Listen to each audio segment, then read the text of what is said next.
You may have heard that the Sun is an incredibly large celestial body compared to the Earth, but there are even larger stars beyond that difference. The biggest of the biggest. What I'm going to introduce now is a star named Stephenson 2218. This star is located in the same constellation as the number 1 star that had reigned in the past in the constellation of the Shield. The Shield star was considered the biggest star ever, but later it was determined that Stephenson was even bigger. This star is the first part of the binary system Stephenson 2, and it is located about 18,900 light-years away from Earth. It has rewritten a few records not long after its discovery. As you may already know, Stephenson 2218 is the biggest star that humans could imagine. If we placed this star in the position of our Sun, even Saturn's orbit would be within the star. 5 planets including Earth, which is closer to the Sun than Saturn, would be swallowed by this giant star. In addition, Stephenson 2218 is also one of the brightest stars in our galaxy. According to IAU standards, its brightness is even 440,000 times that of our Sun, depending on the calculation. However, there are times when it shows a more modest figure of only 98,000 times brighter than the Sun. Nevertheless, it is still an unusually bright star. If the Sun shone as brightly as this star, not only would we be unable to see anything, but the Earth would have been completely incinerated. Thanks to its abnormal luminosity, Stephenson 2218 is visible even beyond the galaxy. If there were a civilization that developed somewhere in the Andromeda galaxy, Stephenson 2218 might have been one of the first stars discovered by extraterrestrial beings using telescopes. This star is exceptionally cool in this category, classified as M6, 0 on the spectral type.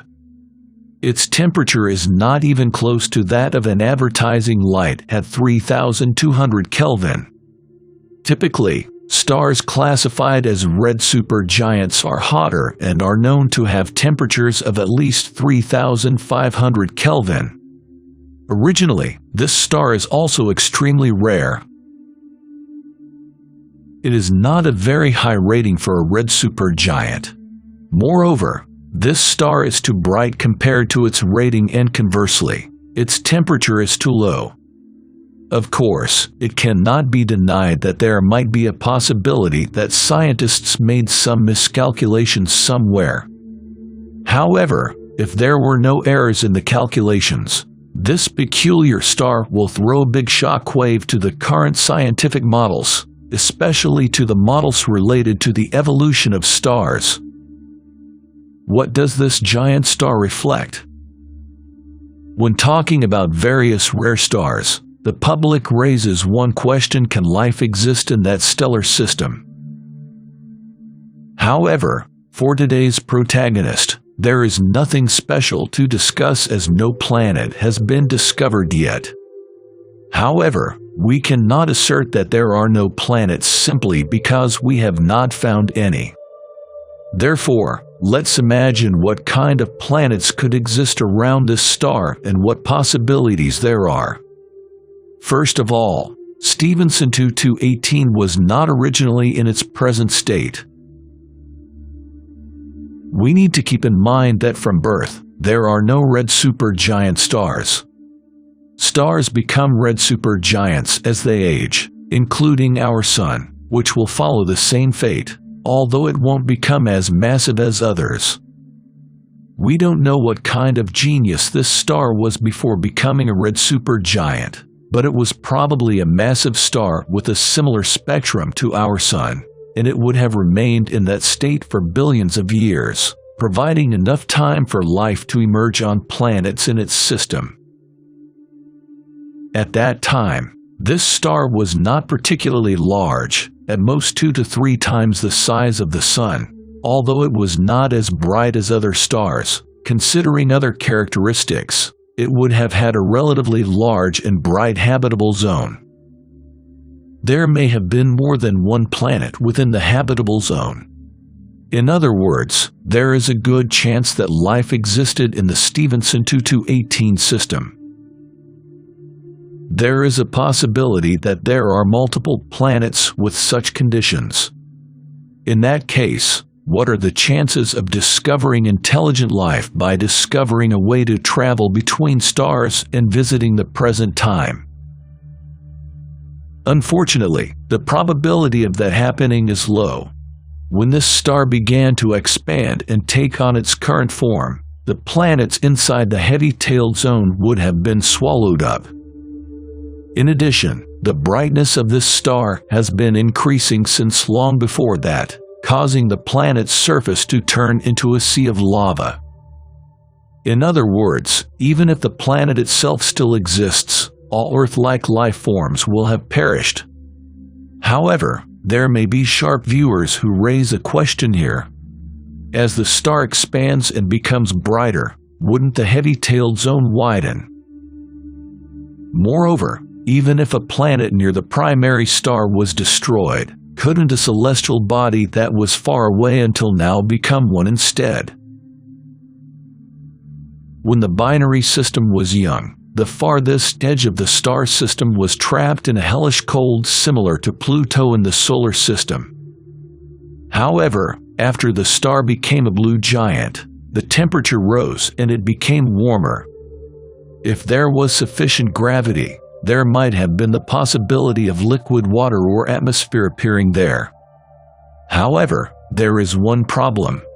The star's blue giant phase is an extremely short period in astronomical terms. It might be enough time for life to be born, but it would not evolve. Additionally, if there were planets in distant regions that had deep oceans under an ice cap like Europa and life existed there, it would be destroyed due to global warming. The ice cap would melt, and the oceans would become vulnerable to radiation from space. In other words, if there were organisms including intelligent life on Stephenson 2218, they would not survive. Even if it existed, it seems to have already vanished a long time ago. At best, one could think that intelligent life forms with longer lifespans have moved to other star systems. As previously mentioned, a star in the red supergiant phase only lasts a very short period of time. As the star expands, it can no longer maintain the outermost layer of its atmosphere due to its gravity. The atmosphere scatters into space, and the gravity decreases as the star's mass decreases, resulting in the inability to hold onto a lot of material.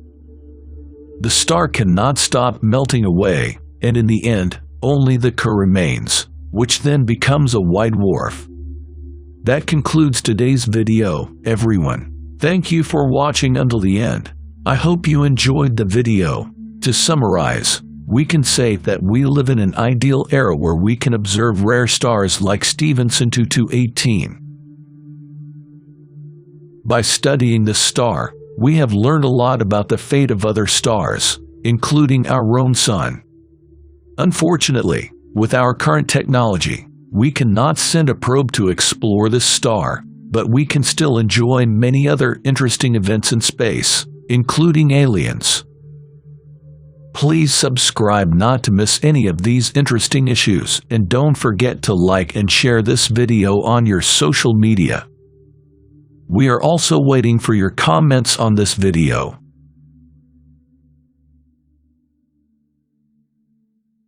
A subtle wobbling in the light of B.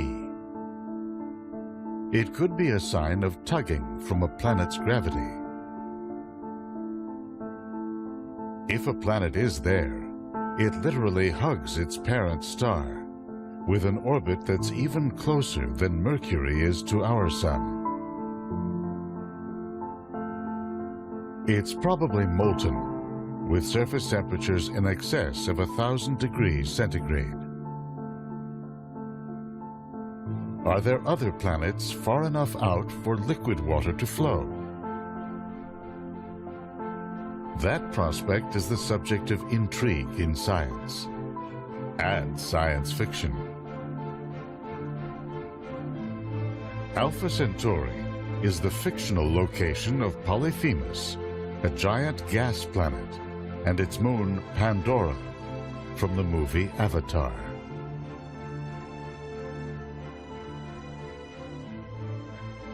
The year is 2154. Earth has been ruined by environmental catastrophe. Greedy prospectors board the hybrid fusion antimatter spaceship, Venture Star. They descend on an innocent hunter-gatherer people called the Na'vi. Could such a place exist this close to home?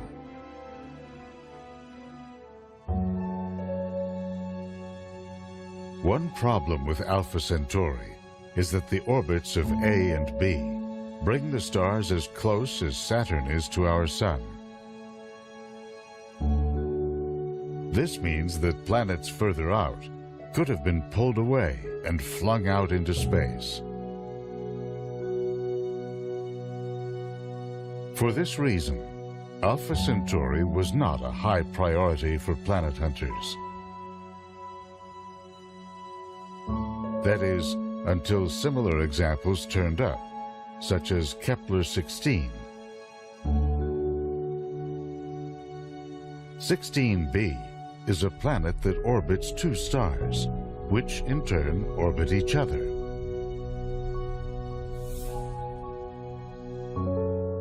Or Gliese 667, a triple star system 22 light-years from Earth. 667c is a red dwarf, 1/3 the mass of our Sun, with 6 planets in its fold.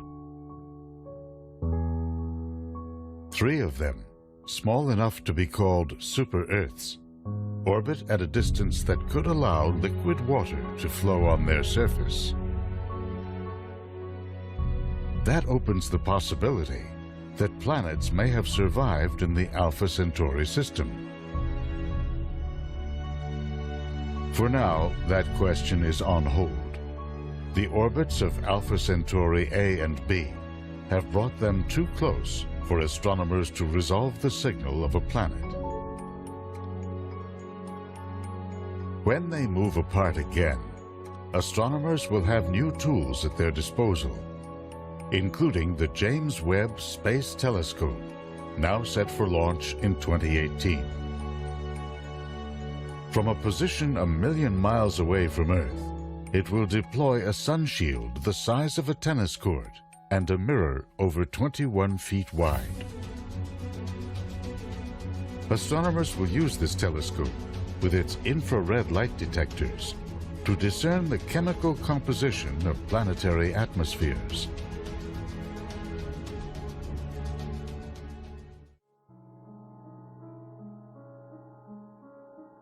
Here are Alpha Centauri A and B, as seen by the Cassini spacecraft just above the rings of Saturn. Assuming it's worth the trip, you'd have to travel a distance 30,000 times the orbit of Saturn to reach them. Put another way, if Earth to Saturn is a meter, then Earth to Alpha Centauri is New York to Chicago.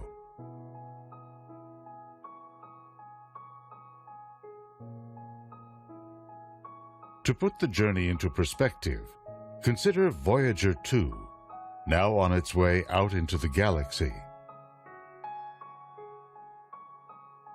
After a series of gravitational assists from Jupiter and Saturn, the spacecraft is traveling at about 62,000 kilometers per hour.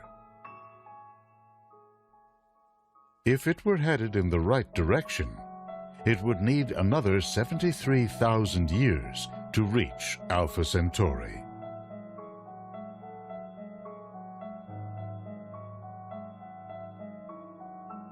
The dream of traveling to other solar systems was forged by rocketeers a century ago. A Russian schoolteacher, Konstantin Tsiolkovsky, inspired generations of space visionaries with sophisticated ideas about multi-stage launch vehicles. He imagined the construction of space stations in Earth orbit and eventually permanent space colonies. Someday, he predicted, we'll evolve into a whole new species, Homo cosmicus.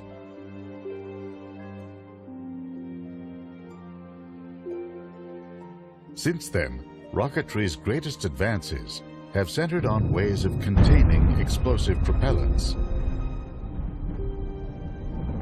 and methods of maintaining stable flight at high speeds. The problem with chemical rockets is that they are just not very efficient.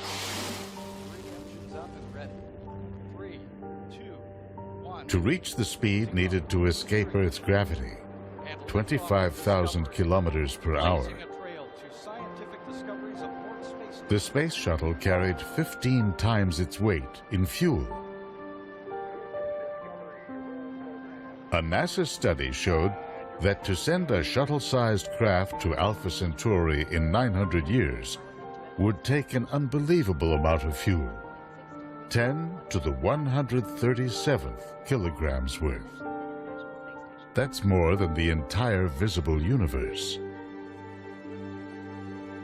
There are several promising advanced propulsion concepts on the drawing board,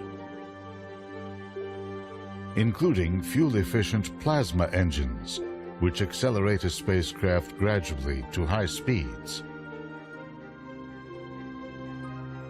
It won't get us to Alpha Centauri in anything close to a human lifespan. To go that far and that fast, a pre-Apollo project called Orion called for a series of controlled nuclear explosions to propel a spacecraft to high speeds. The project died amid concerns about the impact of nuclear explosions on the environment. Back in the 1970s, a group of scientists unveiled designs for Daedalus. This giant fusion-powered craft would have had to carry 50,000 pounds of fuel. The plan was to accelerate to 12% the speed of light and reach a nearby star in 50 years.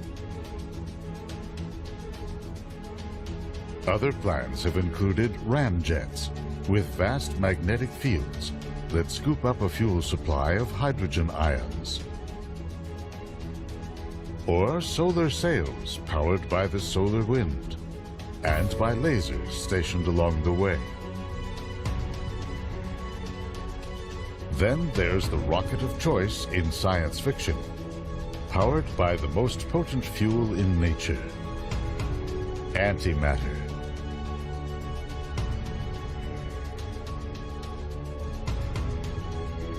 In James Cameron's Avatar, a fusion antimatter hybrid engine powers a 1,500-meter-long spaceship. It makes the journey to Alpha Centauri in just 6 years. Antimatter consists of electrons and protons, but with their electrical charges reversed.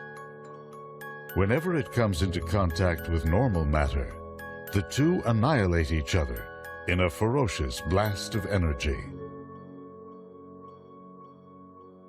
Only trace amounts can be found in the universe today. For example, in the high-energy environments of black holes.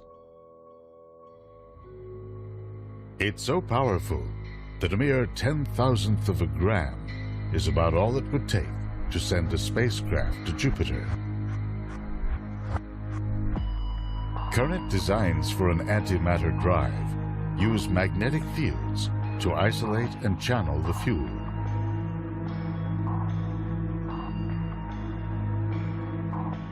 The idea is to merge a stream of protons with a stream of its antimatter opposite, antiprotons. A magnetic field pinches or compresses the combined streams, into a narrow beam. Annihilation, then, produces an ultra-high energy laser that shoots out the back of the craft. That causes a recoil effect that pushes on the magnetic field produced by the beam and propels the craft forward.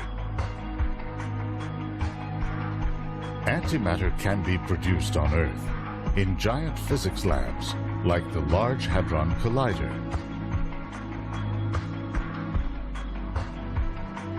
Here, scientists accelerate atoms to nearly the speed of light and blast them together to release their fundamental constituents. The yield is so small that the cost of producing just a gram's worth of antimatter would be upwards of $100 trillion. And the stuff is so volatile that storing more than a few atoms at a time remains a significant challenge.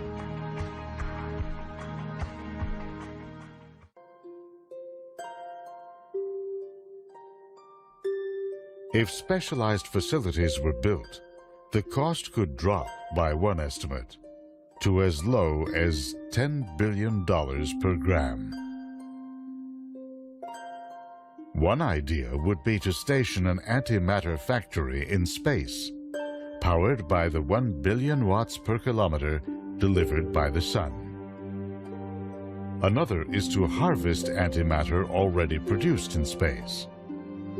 The idea is that cosmic rays, interacting with interstellar particles, send about a kilogram of antimatter flying into the solar system every second. Some of it has been shown to circulate in radiation belts that surround the Earth. Theoretically, it could be captured by a large magnetic scoop that sits in a high orbit above the planet.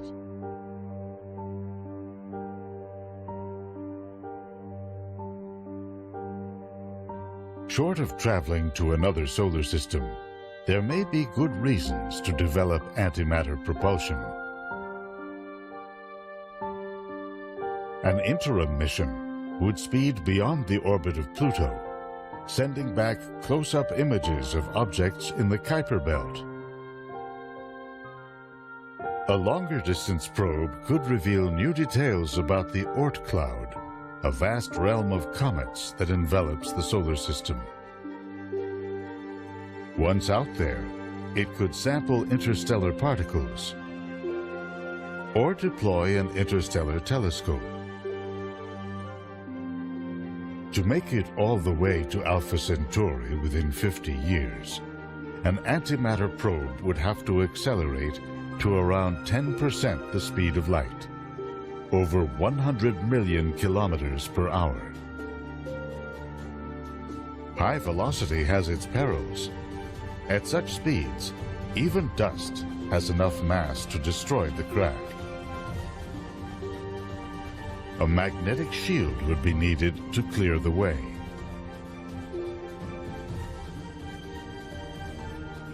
If it could be done, there may be other destinations to consider. At least 22 stars within 12 light years of Earth.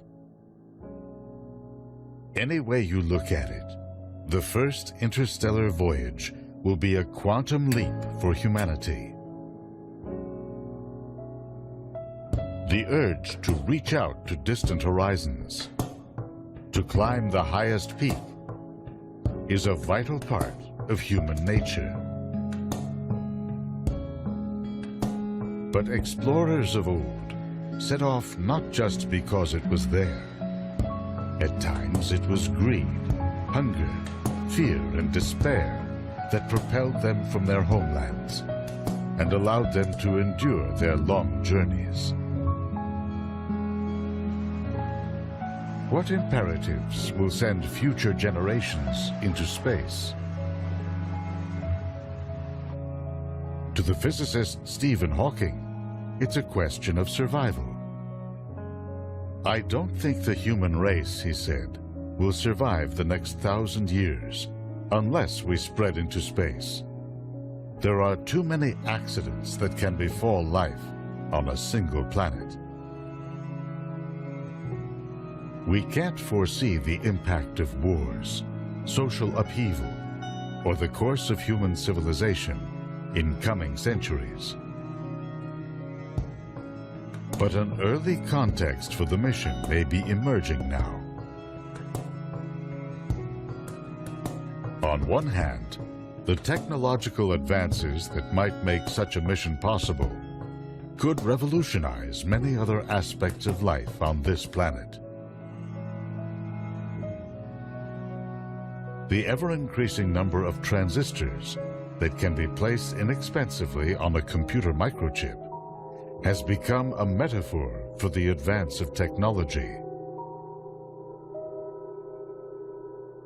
Some observers forecast a steep rise, even an acceleration, in the pace of invention and basic research, and for whole new solutions to the problems of energy, food production, health, and more.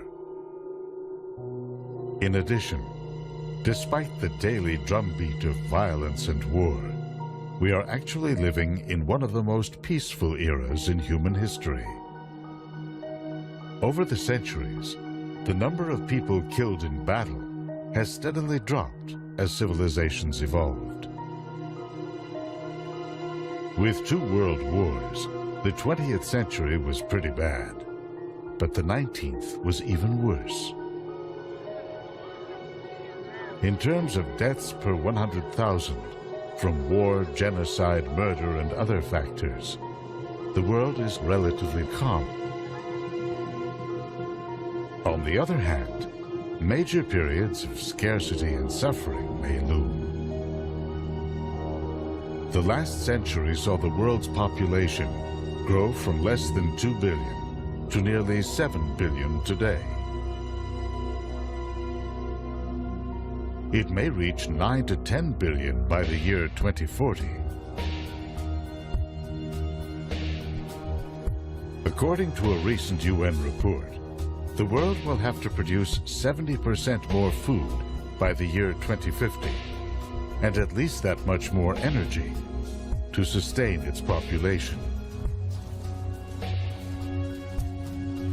Simple, clean water in some regions is already extremely scarce. Now throw in environmental impacts like rising sea levels, or the spread of deserts linked to a gradually warming climate. No matter how you look at it, our world is changing in ways that will impact the way we live and relate to each other. Will technological advancements allow us to halt the degradation of our natural environments and increase the carrying capacity of our planet? Will we find ways to mitigate the effects of war, natural catastrophes, or political upheavals?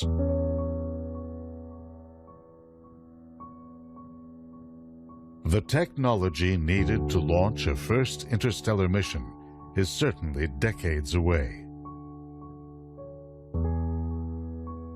The actual journey could take centuries. The mission will likely be designed to relay basic information on a world whose light we have studied intensively from afar. Back home, it will no doubt spur reflection on who and what we have become as a people, as a planet.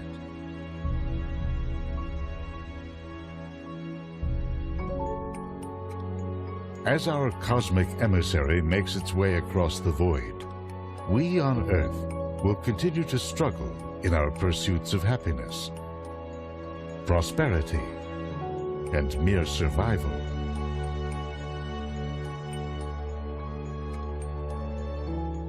When it arrives, we'll scan the data for evidence of a world like our own, one that may harbor life. will we come to explore and expand our knowledge,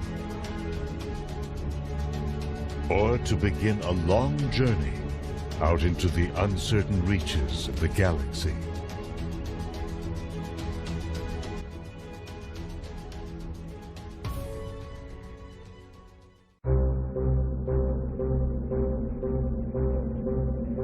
The year is 2154. Our planet has been ruined by environmental catastrophe.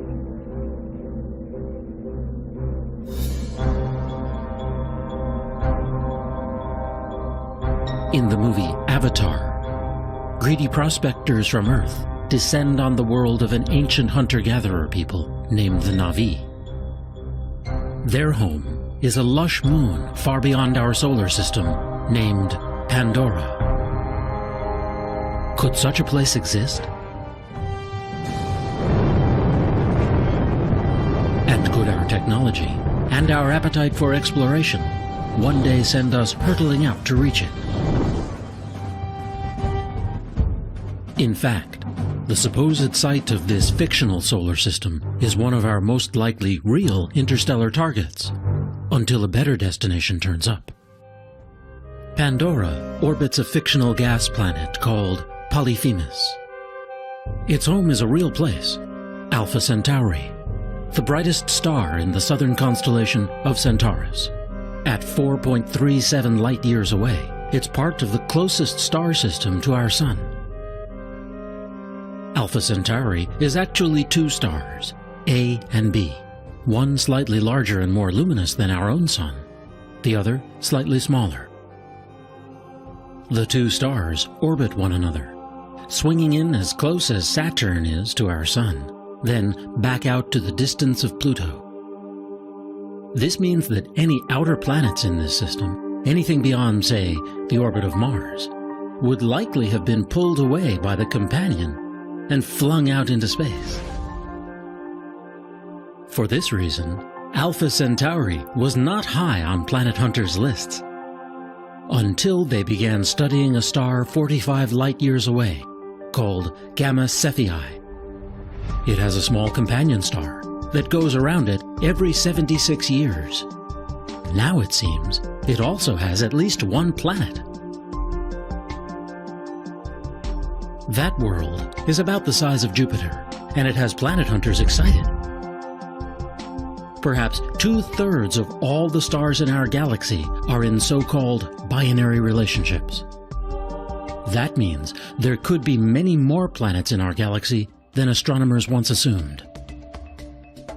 At least 3 teams are now conducting long-term studies of Alpha Centauri, searching for slight wobbles in the light of each companion star that could indicate the presence of planets. If they find a planet that passes in front of one of the stars, astronomers will begin intensive studies to find out what it's like. One of their most promising tools will be the James Webb Space Telescope, scheduled for launch in 2014 or 2015. From a position 1 million miles away from Earth, it will deploy a sun shield the size of a tennis court and a mirror over 21 feet wide. The largest space telescope ever built, it will offer an extraordinary new window into potential solar systems like Alpha Centauri. With its infrared light detectors, this telescope will be able to discern the chemical composition of a planet's atmosphere. And perhaps whether it harbors a moon, like Pandora. One prominent planet hunter predicted that if a habitable world is found at Alpha Centauri, the planning for a space mission would begin immediately. Here's that star duo seen by the Cassini spacecraft, just above the rings of Saturn. To actually get to this pair of stars, you'd have to travel as far as the orbit of Saturn, then go another 30,000 times further. Or put another way, if the distance to Alpha Centauri is the equivalent of New York to Chicago, then Saturn would be just 1 meter away. So far, the immense distances have not stopped us from launching missions into deep space. In 1977, the twin Voyager spacecraft were each sent on their way aboard Titan III Centaur rockets. After a series of gravitational assists from the giant outer planets, the spacecraft are now flying out of the solar system at about 40,000 miles per hour. They're moving so quickly that they could each whip around Earth in just 45 minutes. Twice as fast as the International Space Station. Voyager 1 has now traveled over 110 astronomical units. That's 110 times the average distance between Earth and Sun, or about 10 billion miles. But don't hold your breath. If it was headed in the right direction, it would need another 73,000 years to travel the 273,000 astronomical units to Alpha Centauri. When it comes to space travel, we've yet to realize the dream forged by rocketeers a century ago. A Russian schoolteacher, Konstantin Tsiolkovsky, inspired generations of space visionaries with sophisticated ideas about multi-stage launch vehicles.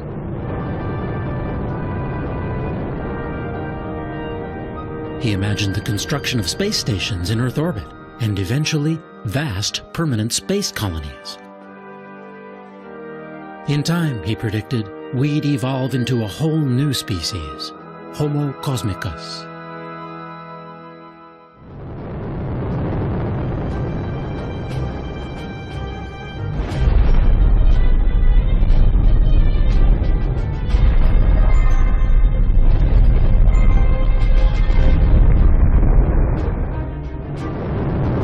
Since then, rocketry's greatest advances have centered on ways of containing explosive propellants and methods of maintaining stable flight at high speeds.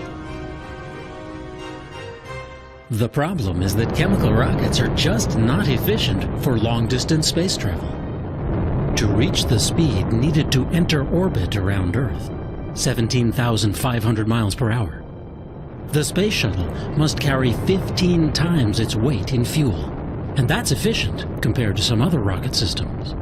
And you'd need to be traveling more than 25,000 miles per hour to break free of Earth's orbit and go anywhere else.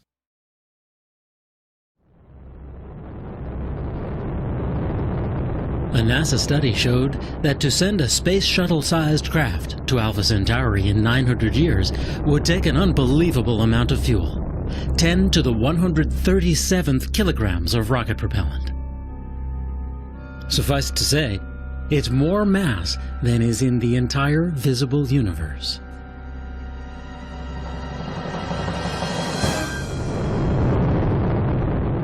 While only a very tiny percentage of NASA's budget goes to advanced propulsion, there are some promising ideas on the drawing board. Rockets powered by nuclear fuel, or plasma, a supervolatile gas. Huge sails pushed along by the pressure of photons from the sun. Ion drives. But to reach Alpha Centauri within a human timescale, we'll have to go with the most potent fuel in nature that we currently know. It's the science fiction fuel of choice, antimatter.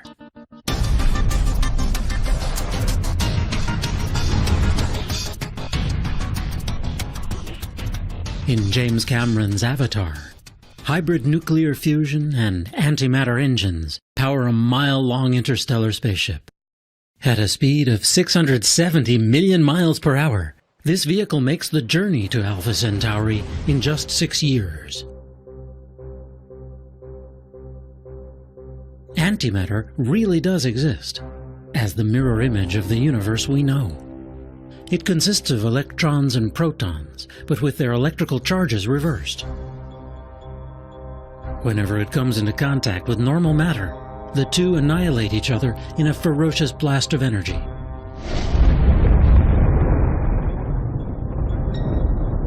Large amounts of antimatter were created and destroyed in the fiery dawn of our universe, the Big Bang. But somehow, in one of the great mysteries in science, we were left with a universe whose visible substance is almost all normal matter.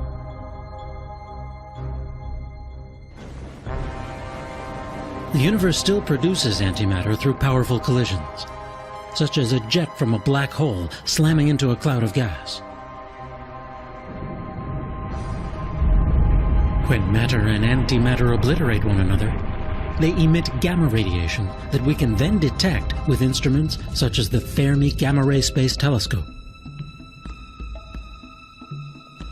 Fortunately, black holes aren't the only way to generate antimatter. In giant labs, like the Large Hadron Collider, scientists accelerate atoms to nearly the speed of light and blast them together to expose their fundamental constituents. Small amounts of antimatter can be made this way, but it's incredibly expensive. With a dedicated facility, the cost of producing it might come down far enough to produce usable amounts. And that's the hope of one researcher. Dr. Gerald Smith has been working for over a decade to find a way to trap this volatile substance and store it in isolation from the rest of the universe.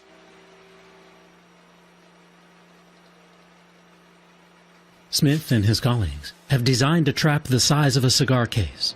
It sits within a tank filled with liquid nitrogen and liquid helium, designed to cool it down to 270 degrees below zero.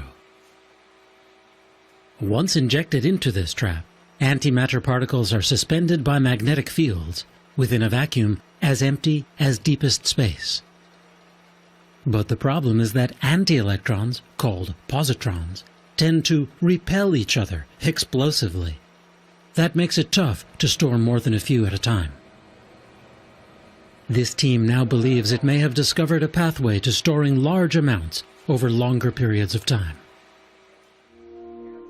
Their solution lies in combining positrons with electrons, forming an element called positronium.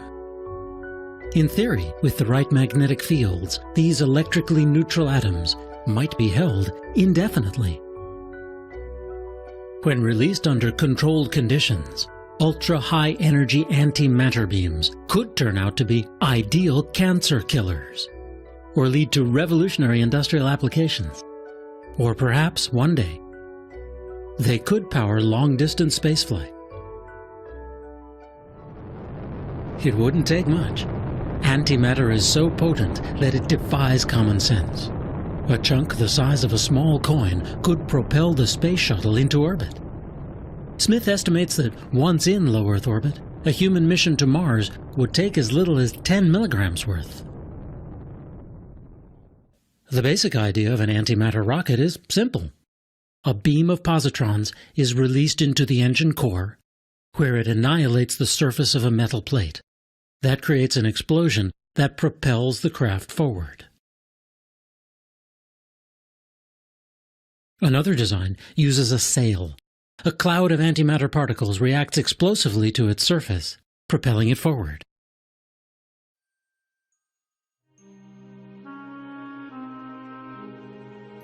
Short of traveling to another solar system, there may be good reasons to contemplate developing antimatter propulsion.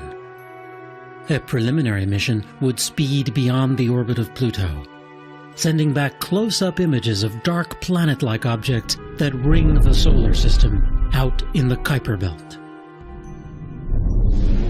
A longer-distance probe could reveal new details about the Oort cloud, a vast realm of comets that envelops the solar system.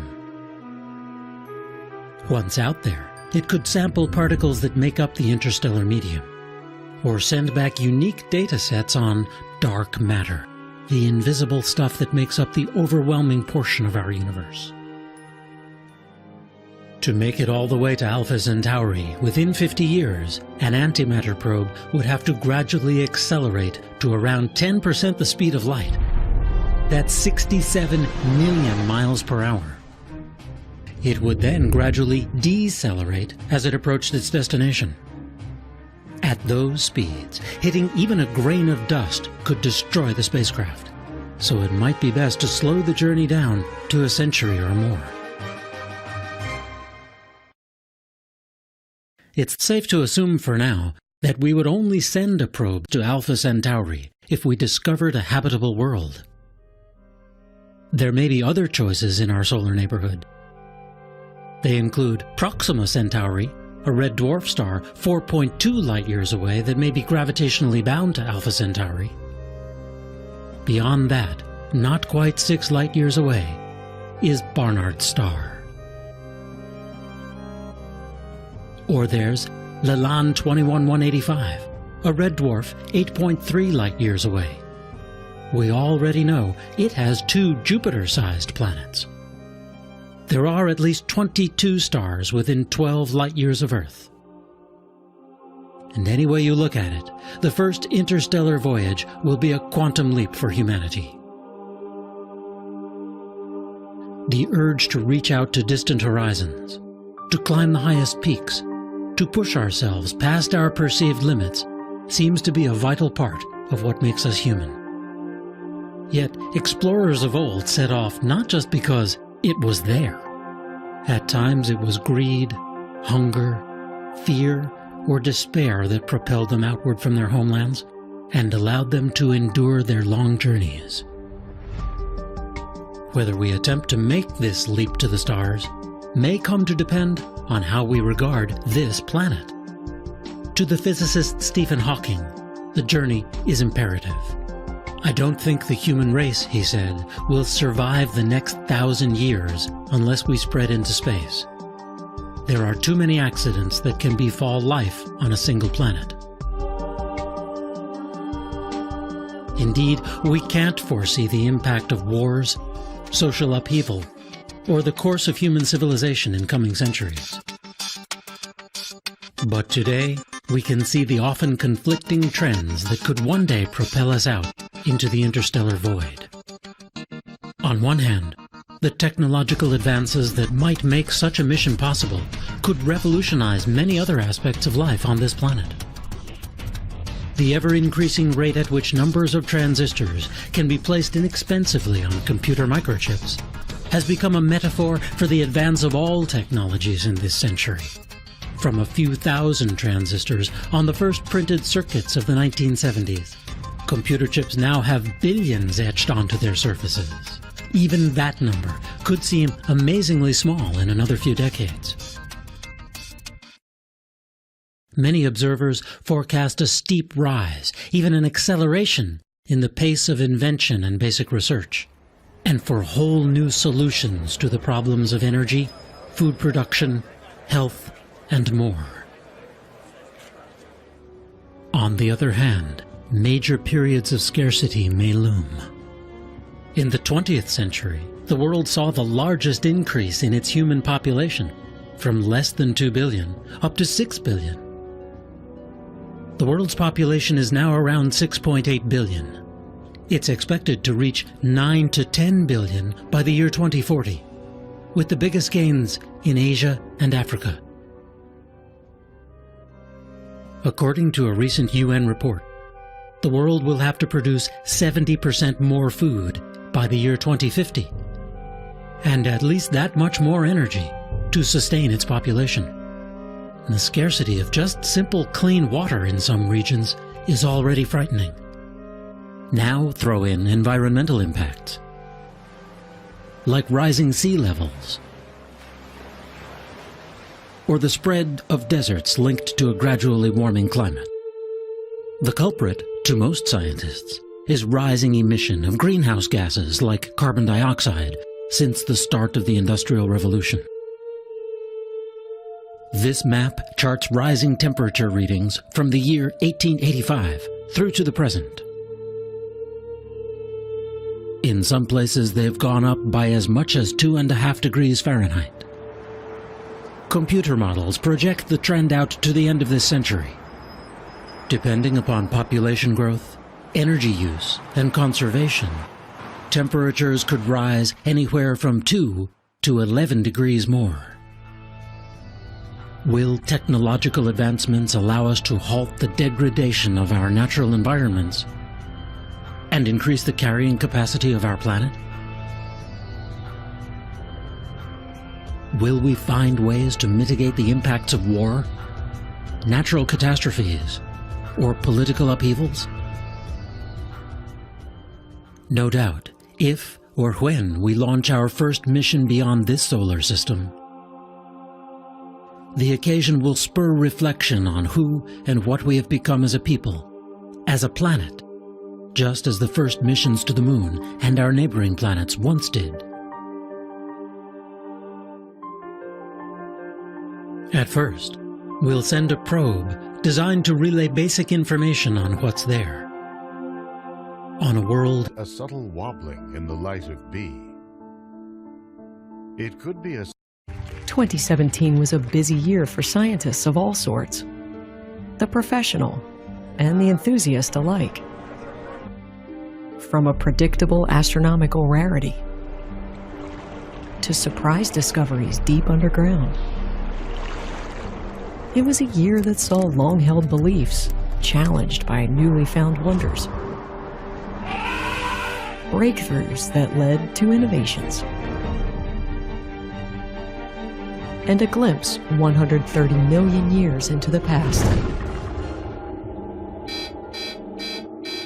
In August 2017, alarms sounded at the most sensitive scientific devices ever constructed.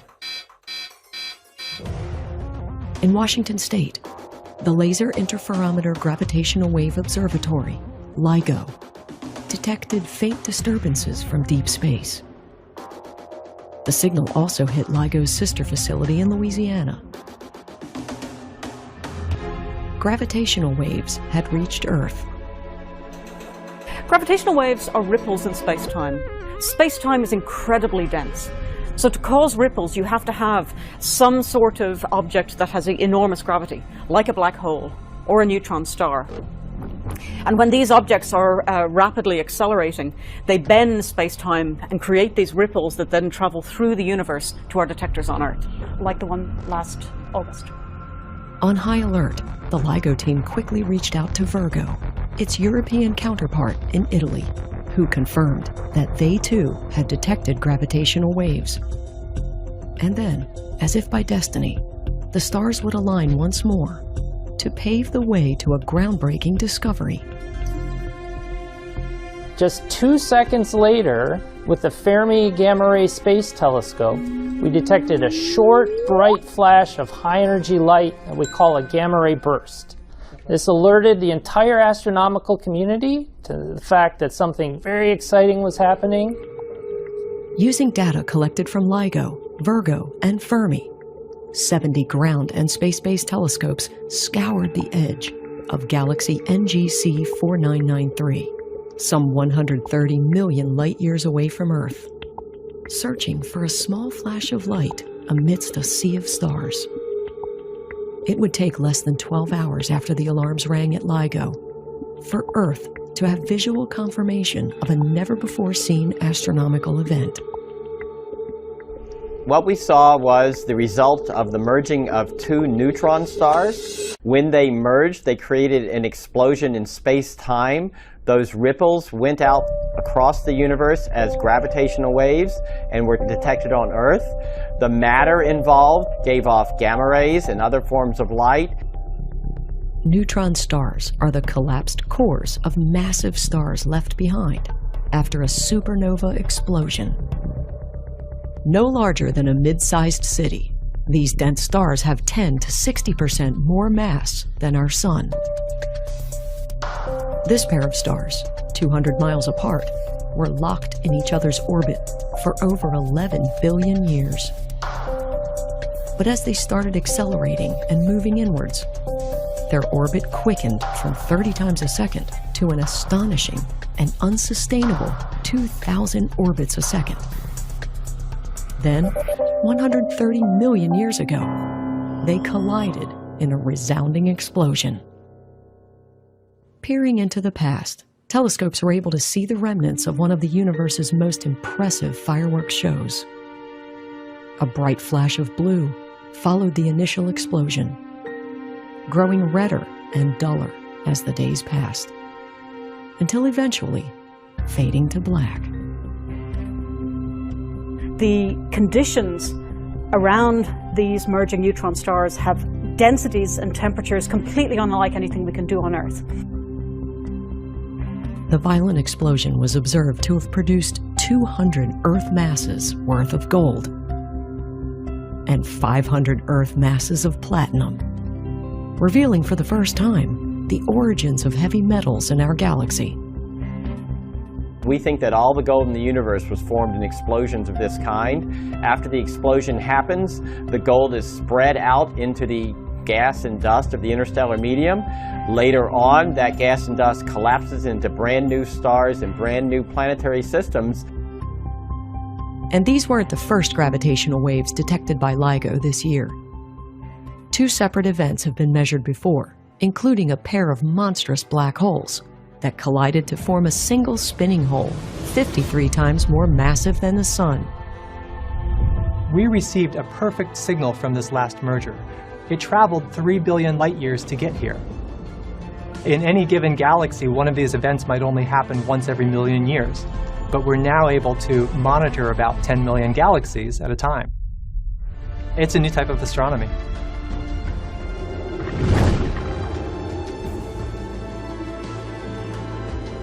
But while we wait for gravitational waves that can open a window on the origins of our universe,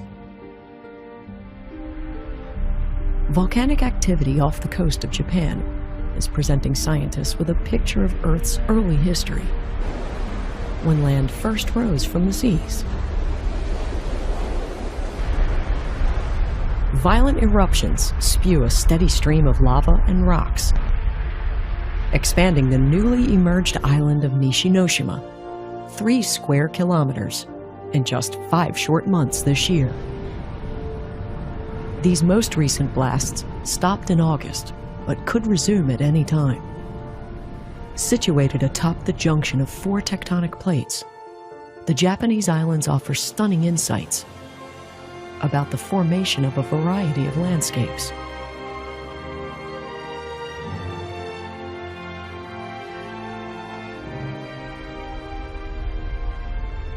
Analysis of Nishinoshima's magma shows it to be andesitic, similar to the composition of continental crust. Monitoring the growth of Nishinoshima, geologists hope to learn more about the forces that led to the birth of the world's 8 continents. Yes, not 7, 8. In February 2017, the Geological Society of America published a startling paper. Zealandia, Earth's hidden continent. Geologist Nick Mortimer was the lead author. To discover Zealandia is to change the map of the world, quite literally. Beforehand, most people would say, yes, we've got 7 continents, they could count them off. But now, the world map's changed and we've got an 8th one on there.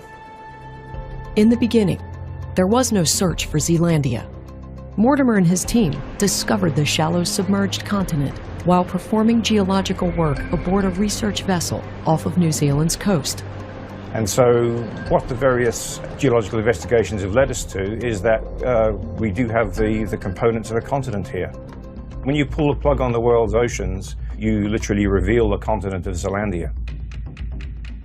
Mortimer and his team confirmed 4 geological markers, the qualifying criteria for a continent: height, a varied geology or diversity of rock types, a thick crust, and ultimately size. Is it big enough? Corroborating data include rock samples, ocean drill cores, and satellite microgravity measurements, translated into bathymetric or elevation maps of the sea floor. Situated between the Pacific Plate and the Australian Plate, tectonic forces squeezed Zealandia, raising out of the water what we know today as New Zealand.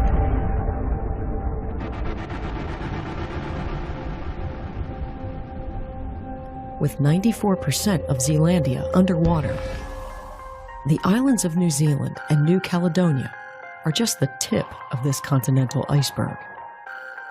And measuring in at 4.9 million square kilometers, Zealandia is 6 times bigger than the so-called microcontinent of Madagascar, and more than twice as large as Greenland, which also happens to be attached to North America. To understand Zealandia's origins, we must travel back in time to the time of the supercontinent Gondwana, comprised of what we know today as Africa, South America, Antarctica, and Australia. When Gondwana split apart 80 million years ago, it was a bit like the stretching of bread dough in a kitchen. And then you start to pull that big lump of dough apart. And if you pull slowly, some of those pieces will stretch and get thinner. Just like Sealandia, which broke off and slowly sank because of its relatively thin continental crust. It's not as thick as the main continents, but it is thicker than the ocean crust. And geophysicists know that when you have thin crust, it floats lower in the mantle, and so it sits lower elevation-wise, and that explains, in very simple terms, why Zealandia is so submerged. Now that we've got Zealandia in the scientific arena, we do hope to consolidate it and to promote Zealandia in New Zealand schools, first of all, and we hope to get it in atlases, on globes. We hope that Zealandia will become as common and well-known as any of the other major continents. Of course, the initial buzz about Sealandia can only help its name recognition. The notion that something so big and so important could be hidden for so long, I think captured people's imagination. Out of sight, out of mind, no more. Of course, not everything that's undetected is so obviously obscured.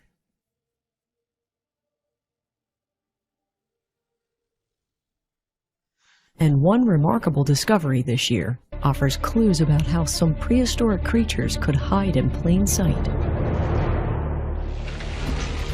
In northern Alberta, Canada, the remnants of a 110-million-year-old dinosaur from the late Mesozoic era is providing the world with an unprecedented look at a new species, the nodosaur. A fossil so pristine and complete that it shows the texture, patterns, and color of a prehistoric giant. The nodosaur is the best specimen we have, and it's the closest you'll come, until we find a better one, in terms of coming face to face with a dinosaur. The nodosaur is next to surreal. A petrified beast caught by Medusa's gaze. We knew it was good, but we didn't know how good it was. I think it's the best preserved armored dinosaur in the world. I'm calling this the Rosetta Stone for armored dinosaurs. The anatomy of the new species has already given scientists clues to how these animals evolved, how they radiated and diversified through time. And it doesn't stop there. The skin is preserved. It's not just the impression of the skin. We actually have some of the original biomolecules preserved. One of the cool things that they tell us for this specimen is that the animal had at least a component of reddish-brown pigment to its skin. The coloration aspect is very exciting. So it's cool to know what color it was, but it's actually more exciting when that has some implications for how the animal lived. Researchers believe the nodosaur was darker on the back and lighter on its sides and underside, a method of camouflage called countershading. Now keep in mind, this was a 5.5 meter long, 10.5 animal covered in armor, but it still has camouflage. And to us, that just illustrates how intense the predation was back in the Cretaceous. You had these very large meat-eating dinosaurs, and they would have also been very visual predators. So it actually kind of just shows you how extreme that ecosystem likely was back in the Cretaceous.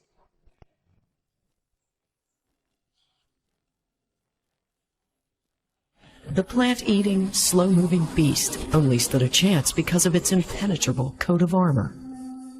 We see 3 rows of osteoderms. Those are what are called cervical rings, and it's armor that would have protected the neck of the animal. And as we move to the side, we see this giant parascapular spine. It's basically a big armor spine coming off the shoulder, and it's about 0.5 meter long.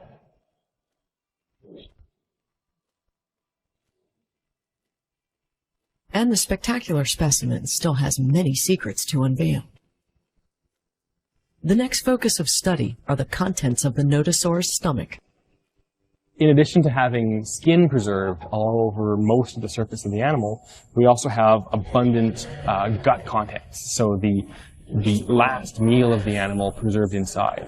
And this is what that stuff looks like. So we're currently doing all sorts of work on this, geochemical work, histological work, and CT scanning, trying to figure out what these spheroid structures are. And there's been many ideas that part of the diversification of dinosaurs is tied to the diversification of flowering plants. And it would be great to see exactly which types of plants this guy was eating, and if that hypothesis makes sense. We know what dinosaurs ate, how they fought, and now what they looked like. But there are still many questions to be answered. And Alberta might just be the place to find them. It's estimated that there are thousands of fossils hidden underneath the Earth. But when a 6-mile-wide asteroid struck the Yucatan Peninsula 65 million years ago, dinosaurs had nowhere to hide.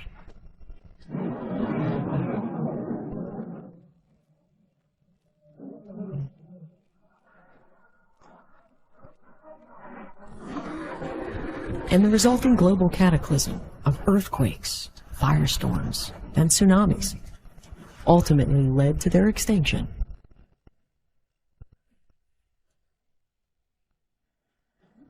Some animals, however, managed to survive.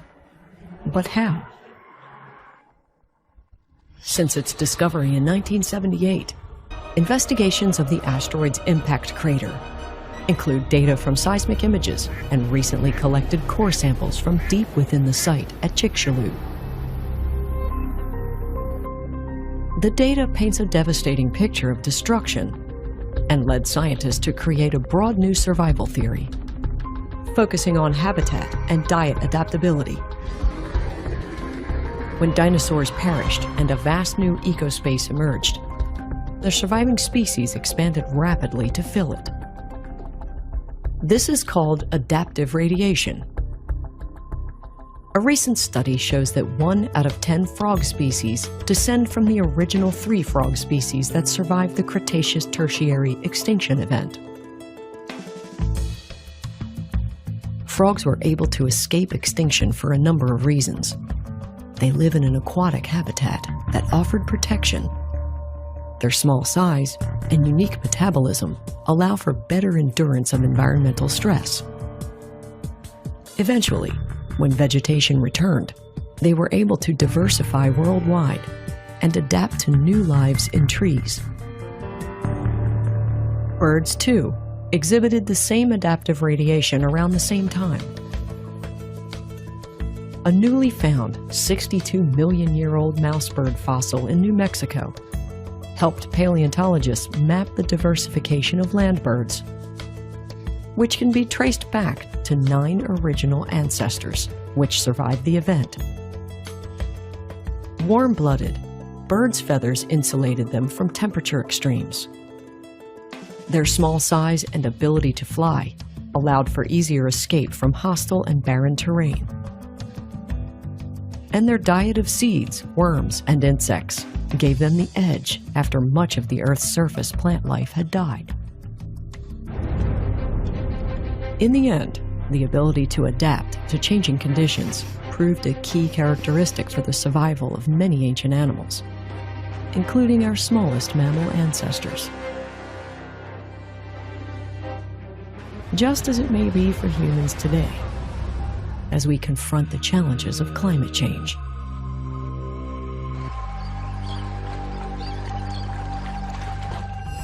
The city of Miami Beach already knows what it means to wade through sea level rise.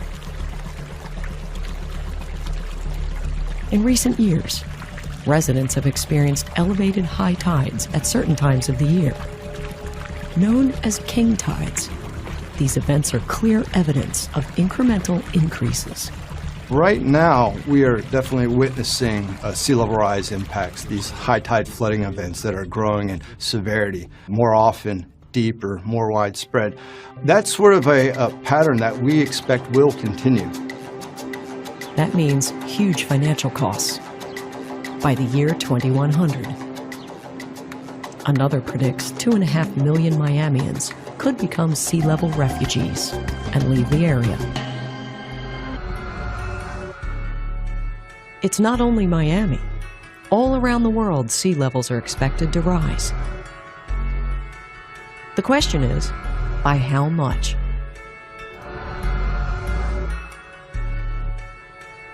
In adopting a multi-pronged approach, Miami Beach has committed $400 to $500 million to combat sea level rise, building water pumps and raising their defenses. With the continued issue of climate change and sea level rise, we're seeing an increase of water level every year. We had to make changes to adapt to this future condition.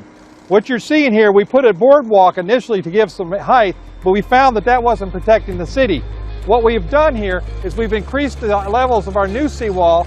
The new wall you see in the background here is our new standards. This was good for approximately another 50 years, and we're going to see water levels challenging even that new seawall. Raising its elevation, Miami Beach seeks to stay dry and take control of its future. The city's philosophy, our culture, is rising above. We believe that we can meet the challenge. And the challenge is not only in rising above, meaning elevation. It's rising to and withstanding the challenges that come with sea level rise due to climate change. As a city engineer, I have complete faith that we can win. We can mitigate. We can survive. Of course, the Earth's oceans have risen and fallen many times during the planet's history. And new archaeological evidence suggests these shifting shorelines may conceal clues about the earliest Americans. Until just recently, archaeologists generally agreed that the earliest people to populate North America were the Clovis people, dating back to some 12 to 13,000 years ago. But a group of scientists in San Diego, California, have a different theory. We have the bones, the fossils, the distribution, the rocks, the date. We have evidence for humans in North America 130,000 years ago. We realize that that is a startling claim. But the scientific community is struggling with the idea that humans arrived in North America 130,000 years ago. The study of early humans in the New World has been very political and very controversial for over 125 years. It's an old mystery yet to be solved, deciding who got to North America first and when. Welcome, and thank you for joining us this morning at the San Diego Natural History Museum as we share some exciting news about a discovery made right here in San Diego.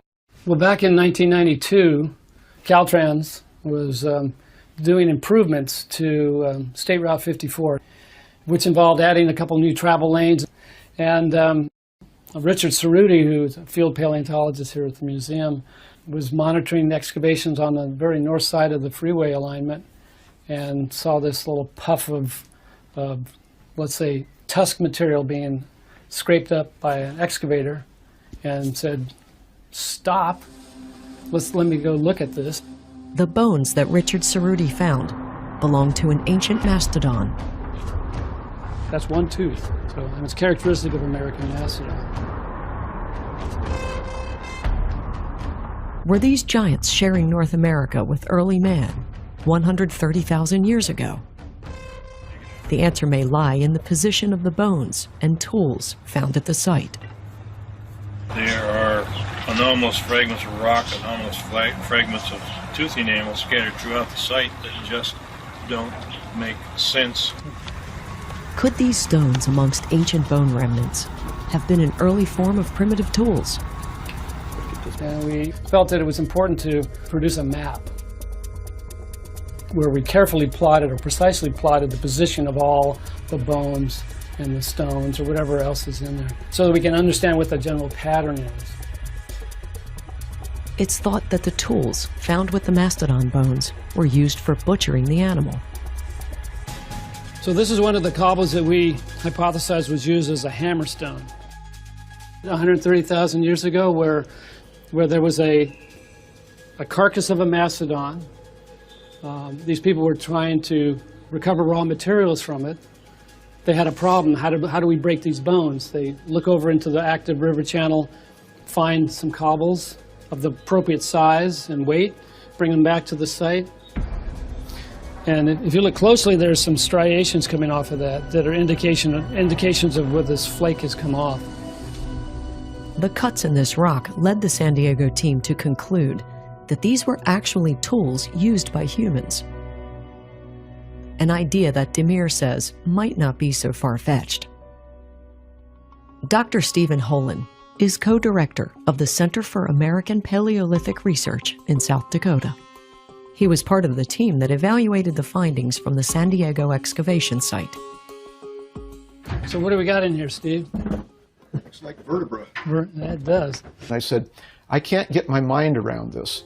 This site has to be really, really old, but yet here's evidence of humans. I said it goes against everything I thought I knew and everything I have ever been taught. Holin evaluated the mastodon bones and the stone tools recovered from the excavation site. We would take the drawers out of the cabinets in here and bring them in on this table and look through them, paleontologists and archaeologists together. Richard Cerruti came in, so there were 4 of us, my wife Kathleen, Tom, and I, and we would look through and we would look for these very diagnostic pieces. And one of the things that we got all excited about first were these cone flakes that form in a circle around the point of impact from the hammerstone. And based on the experiment that we'd done in Africa, breaking an elephant femur with a big hammer, we saw the same kinds of fracture patterns that we did experimentally. Holin specializes in evaluating broken bones at archaeological sites, looking for human causes, as this video shows from a test he conducted in Africa 2 years prior to working on the San Diego project. Oh my God. As we puzzled over this, we kept coming back to this one explanation that explains all the data, was that humans did this. The detective work by the San Diego Natural History Museum team was capped by the age dating that Richard Cerruti had done to prove the age of the mastodon bones he discovered. This is one of the specimens that he used in his analysis. He cored it and he also sliced it. And after analyzing over 100 microsamples from this specimen and 2 other specimens of bone from the site, yielded an age of 130,000 plus or minus 9,000. So after the article came out, there has been no critic come out to say that the dating is incorrect. In fact, other specialists in uranium series dating have come out and said the dates look perfectly good. So we're very comfortable with the dates. While humans' arrival in the Americas may have occurred earlier than previously thought, new dating of another paleontological find, found in a South African cave, could soon upend long-held theories about the evolutionary tree of primates and early humans. When we actually got into the chamber and could start removing it, we realized that not only was there one individual lying there on the surface, but the floor was literally comprised of Homo naledi. There are thousands and thousands and thousands of remains down in those chambers, and all you have to do is sweep the surface off, and there they are. So the first time I sort of slid through that hallway into the open area where the chamber is and sort of started looking around, you know, you're only wearing a headlamp, so you just see flashes.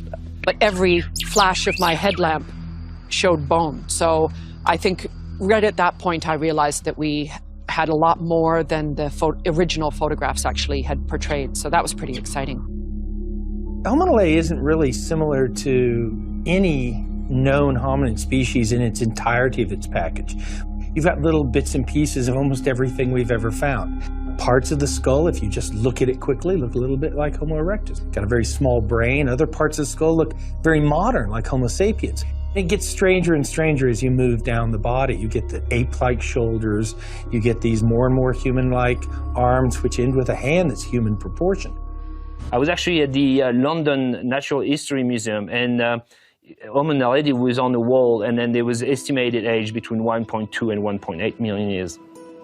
But then, when we actually did the scientific dating of those teeth, this is when things got very interesting, because then we got an age of 200 to 300,000 years old. When we got a date It's much younger than that, 250,000 years, give or take. We realized that we were dealing with a primitive creature, almost like a time traveler, that had come down from deep times to a point where it is very possible that Homo naledi was in direct contact with the emergence of modern humans. We never thought that was possible in Africa. Until this moment, we thought that there was effectively, during that entire time period of the Middle Pleistocene, late Middle Pleistocene, one form, a big-brained form of Homo sapiens. Now there are two, and that adds incredible complexity to our record. The world of Homo naledi and other early humans was different than it is today. A veritable Garden of Eden, teeming with life. Pure and free from pollution. Few places like this still exist, and most of them quite remote. But look just a few feet underwater and you can find one of the most productive and overlooked ecosystems on Earth.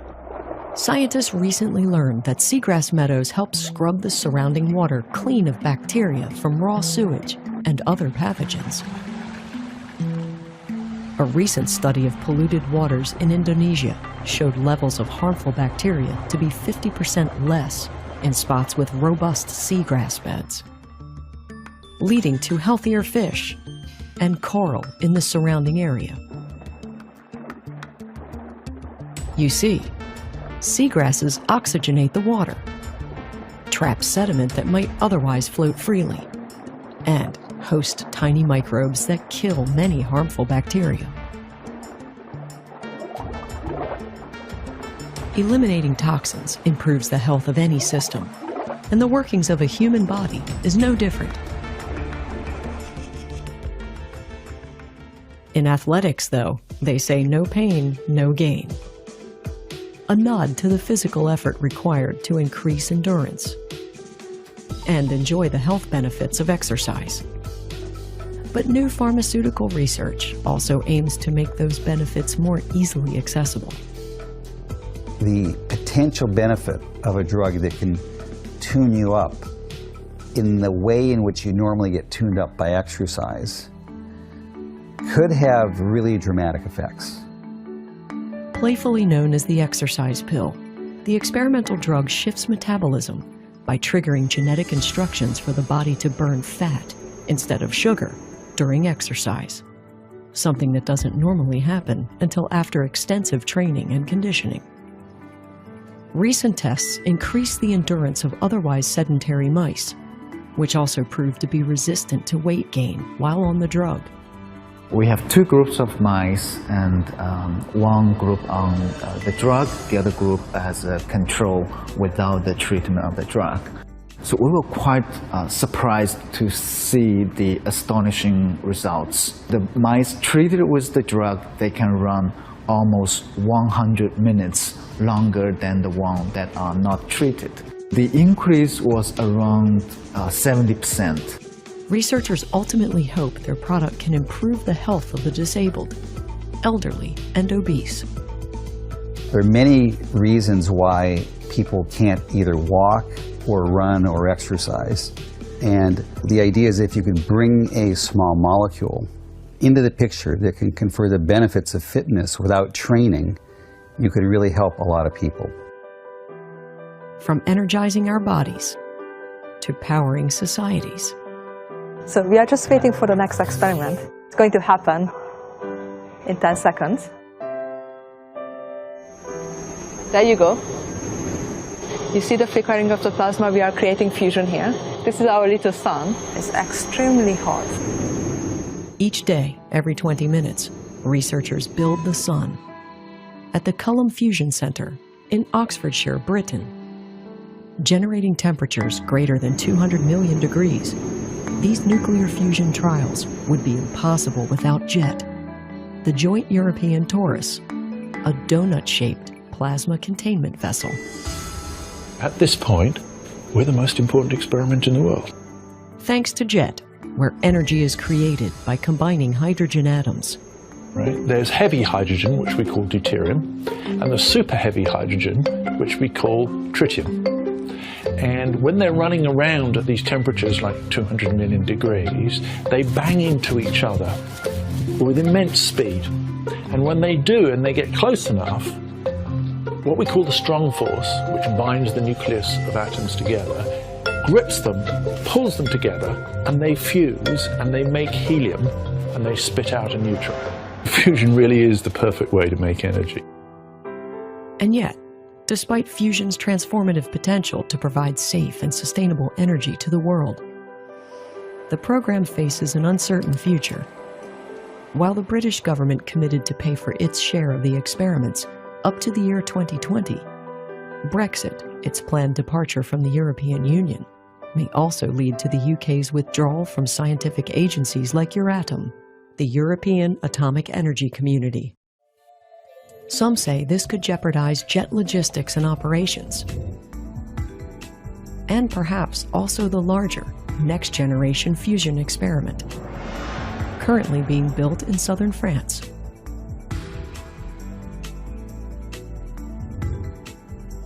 If fusion represents harnessing the physical power of the sun, a moment of darkness reflected its emotional power. An awe-induced euphoria experienced by millions as the first total solar eclipse over North America in 3 decades made its way across the United States.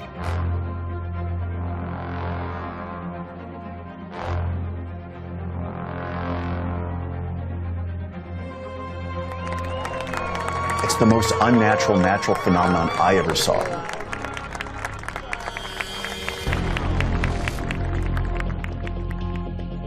This is a solar eclipse, and just what people witnessed on August 21st along a 70-mile wide path.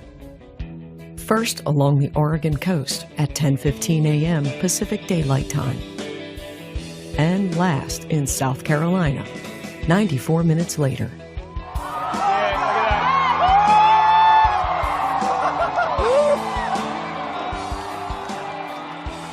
The uncommon coupling was the most viewed and photographed eclipse ever recorded.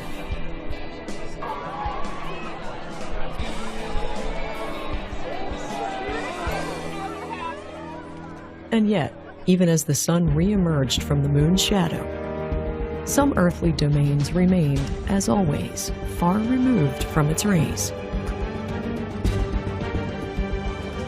Like the cave chambers, 300 meters below Mexico's Nica mine. Enormous, razor-sharp crystals dwarf human explorers.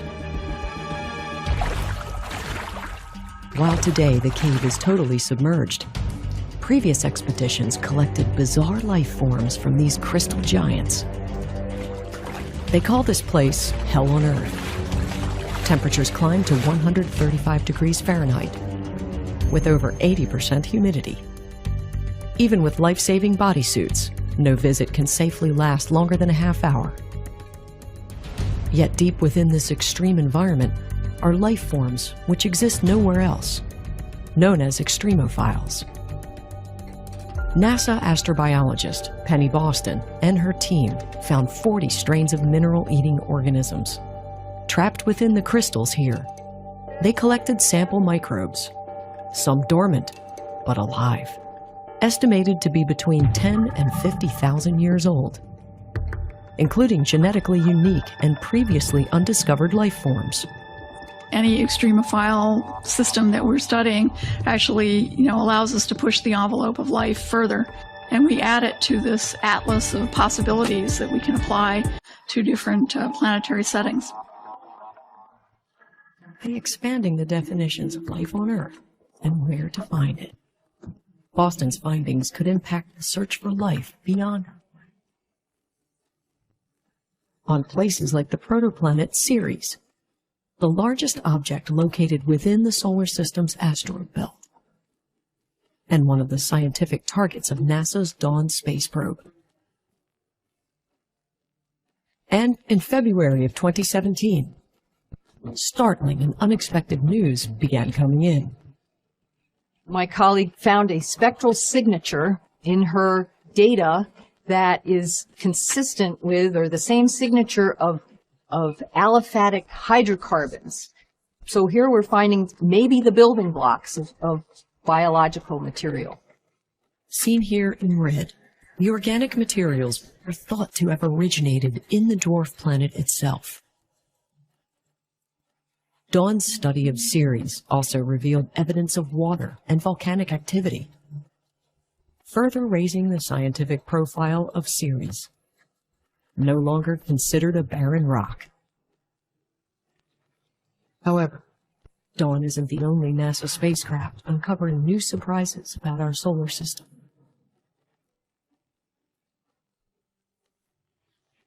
Seven months after arriving in Jupiter's planetary system, the Juno Explorer became fully operational in February of 2017. Astonishing researchers with the steady stream of images and scientific data it's sending back to Earth.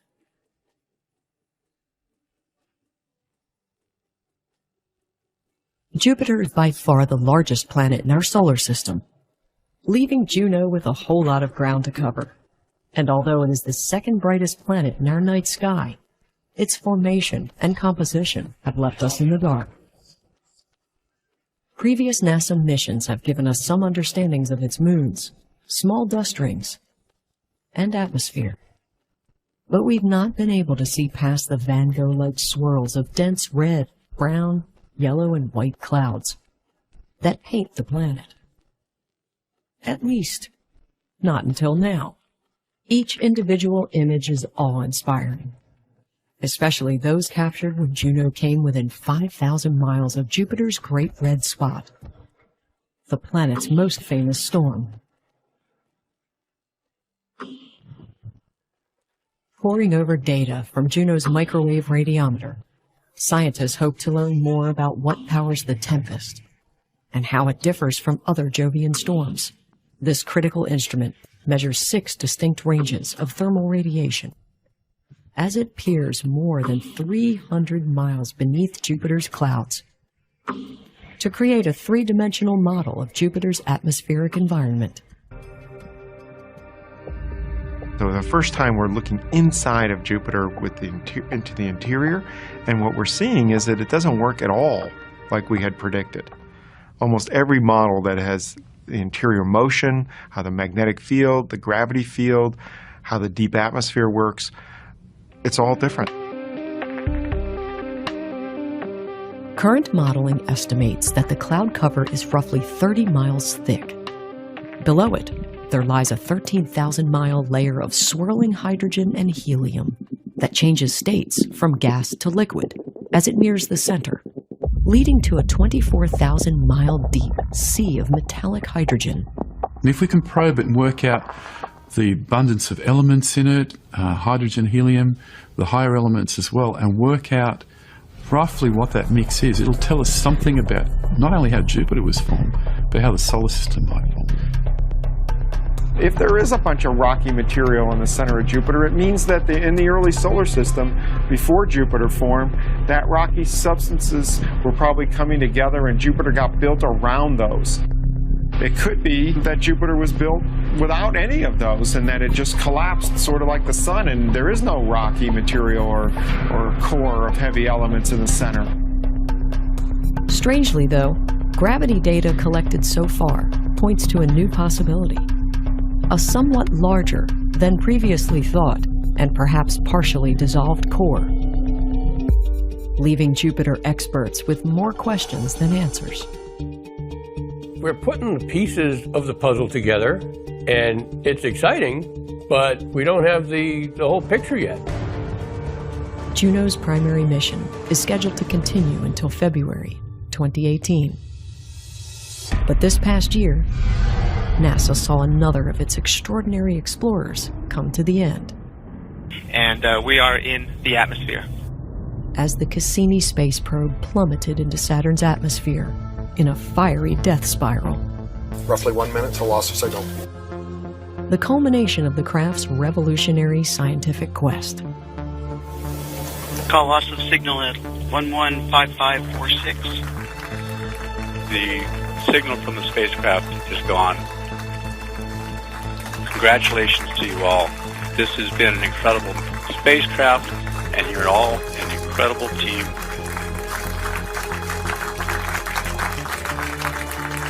She has rewritten the textbooks about Saturn, the rings, the moons, Titan. So many things have changed because of Cassini. From its launch 20 years ago to its bold grand finale, the Cassini-Huygens mission has unveiled some amazing discoveries. Saturn is ablaze with storms of unimaginable force. The place crackled with giant lightning strikes.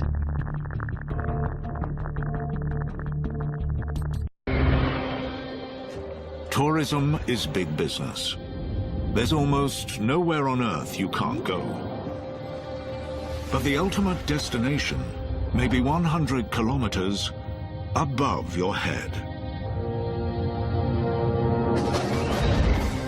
Space tourism visionaries are creating the next generation of holidays that are out of this world.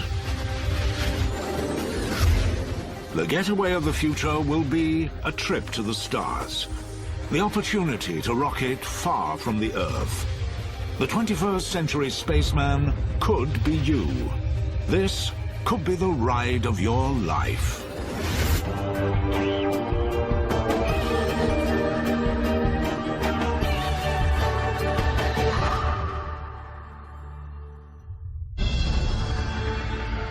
The Final Frontier offers the greatest adventure holidays. Check into a luxury billion-star space hotel. Catch a game of football in zero gravity. Or treat your partner to a date with a difference by taking them to dinner, trillions of kilometers from home. The Wright brothers didn't think there'd be hundreds of people having a meal going to London. I think that in my lifetime you will see resort hotels in orbit.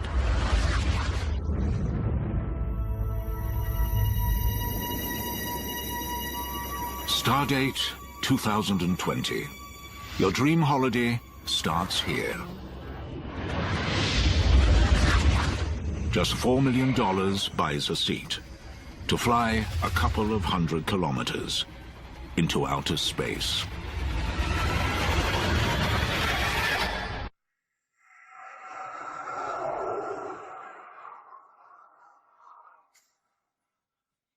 This is the Galactic Suite Space Resort. Your room is a super deluxe pod with zero gravity as standard. And this room comes with the most incredible of views. The resort orbits the Earth every 80 minutes. It's possible to watch not just one spectacular sunset, but 15 every day. And this isn't science fiction. It's about to become science fact. In the Spanish city of Barcelona, a team of space architects are hard at work designing a space hotel fit for the stars.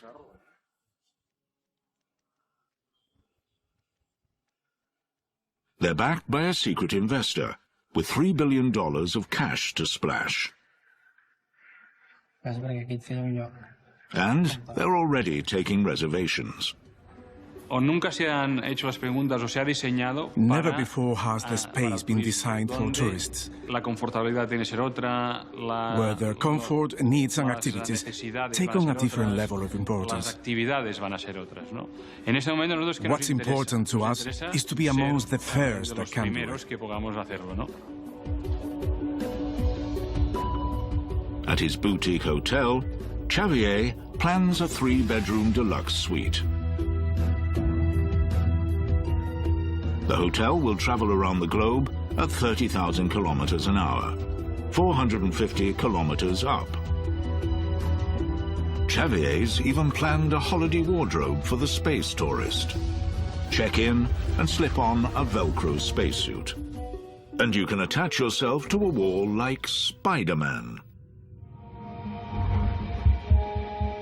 38 wealthy wannabe space tourists have already booked their hotel rooms in outer space, even though the plans are still on the drawing board.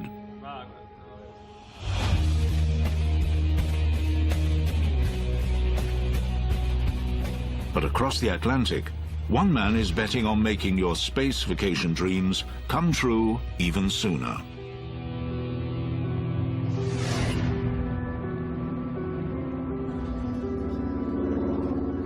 Just a few kilometers from the casinos, billionaire hotelier Robert Bigelow is taking the biggest gamble of his life. I kept it a secret for a long time as to what my real ambitions were, trying to work like a dog and save money and take a lot of risks. Robert made his fortune in hotels. Now he's set his sights a lot higher. But his plans came as a surprise back at home. When I told my wife that I was going to do something like this, she said, "You're going to do what?" Robert's idea is out of this world. He's taking real estate into space, developing a giant space station that gives new meaning to high-rise living. He intends it to be used for different purposes, as a home, an office, or a weekend retreat. What we're out to do is try to create a safe, affordable environment that's larger and larger for people to do all kinds of things. Okay, I'm in position, Dave. Building in space is a costly exercise. The International Space Station cost a whopping $100 billion.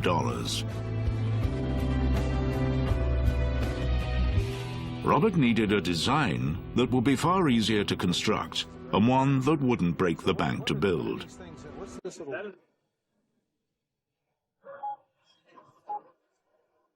NASA came up with a solution.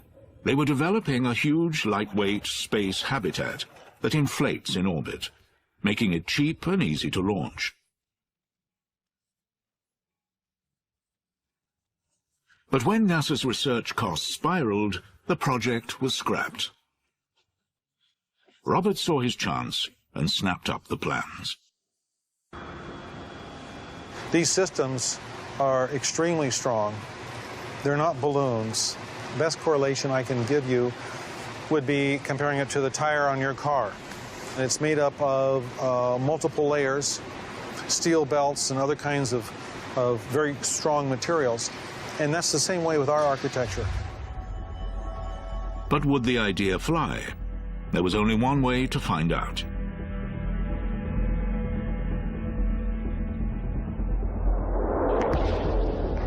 In 2006, Robert launched a prototype, hitching a ride on a Russian rocket. In my mind, I thought, there's going to be all kinds of things going wrong. We're going to fail. To everyone's amazement, not only did the station inflate, but it also managed to broadcast extraordinary live footage back to Earth. Biggest shock was, oh my God, what we're doing is working for real. It can't get any better than this. Now Robert is building the real thing, a full-sized place in space. The launch party is planned for 2014, and the onboard entertainment promises to be spectacular.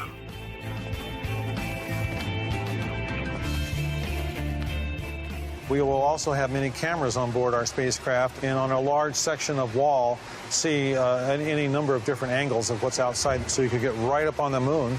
Even though you're only in low Earth orbit, you might have the moon right in your face. With limitless shapes and sizes, inflatable buildings could make almost anything possible in space.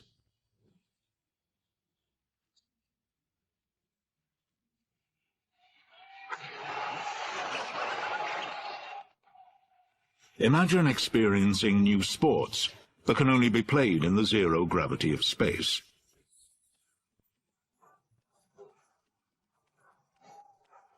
Join the crowd at the Zero Gravity World Cup in a gigantic orbital space sports stadium.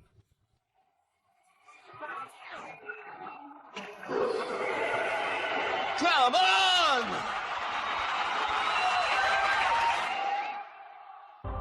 This is the dawn of a new era of space tourism. The sky is no longer the limit. But some have been unable to wait to get their space fix.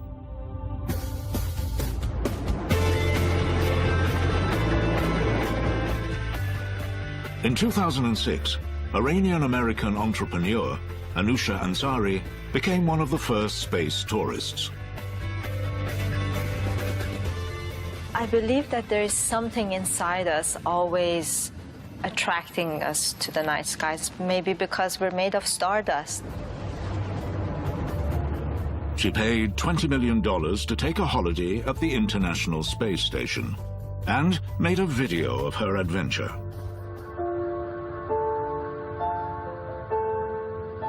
Just having the opportunity to fly from one end of the station all the way to the other, it was great. And I tried to go really fast and show off that, you know, I'm made to be in space. I'm made to be an astronaut. Everything on board was pretty relaxed, especially in the dining room. It's the only place that you're allowed to play with your food. Any simple task that you do on a daily basis, you know, brushing your teeth, drinking water, just eating can be fun.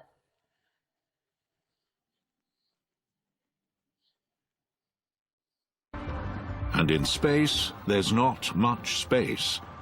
But this is a room with a view. This is my sleeping bag right here, right by the best view from the world. And I can see the clouds, the Earth rotating by. I see the curvature right there. That was actually my favorite time to just, you know, look at the night skies. I felt like, you know, I could live in space forever.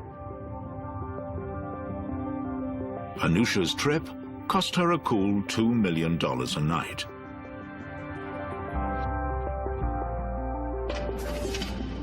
But there's good news for the rest of us.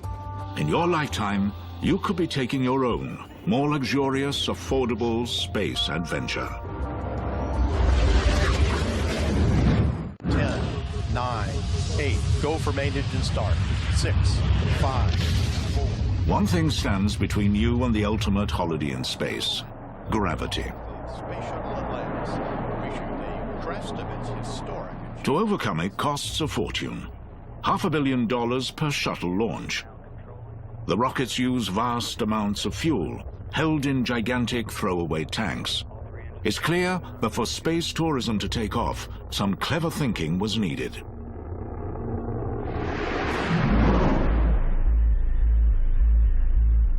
So in 2004, millionaire space enthusiast Anousheh Ansari set the world a challenge by funding a $10 million competition to create low-cost spacecraft.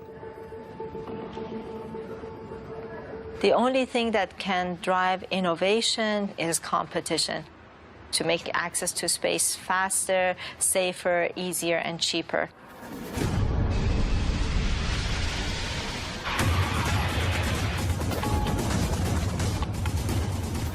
Teams from around the world took up her X-Prize challenge.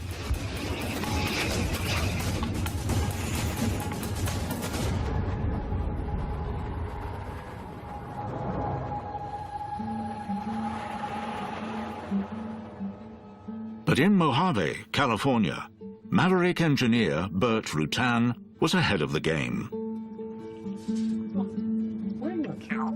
He was already working on a secret spacecraft. Can you do a dog? A dog? Bert is an aviation legend. You might say he's light years ahead of the competition. Okay, I'm going to do a lion. Okay, you ready? He had already built a plane so lightweight, it flew around the globe on a single tank of fuel. And he smashed altitude records with Proteus, which soared to more than 63,000 feet. Ready to go? Now, he's set his sights on sending tourists into space.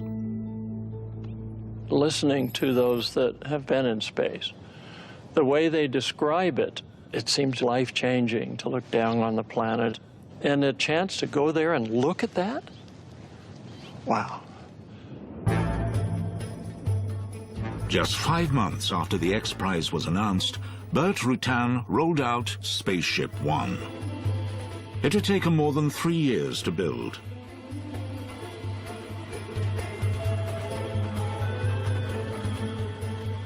To escape Earth's gravity, Burt used an ingenious design, with not one plane, but two. An aircraft would carry the space plane beneath its fuselage and release it at 50,000 feet to rocket into space.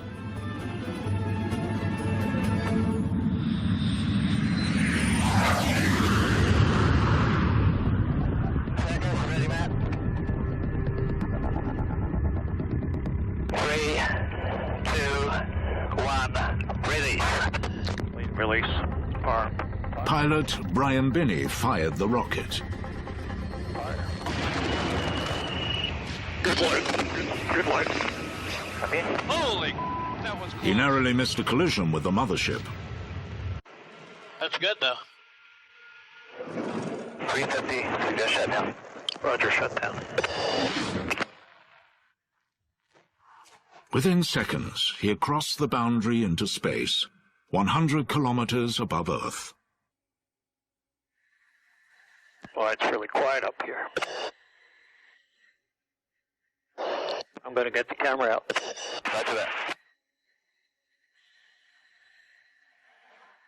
Binney was able to take a few snaps for the album, from the first privately built spaceship to reach space.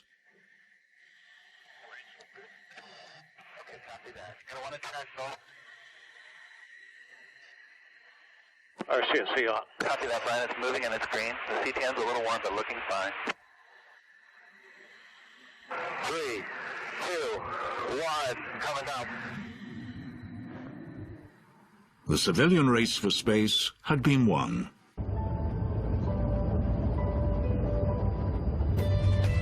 But for Burt, this was only the start of his dream.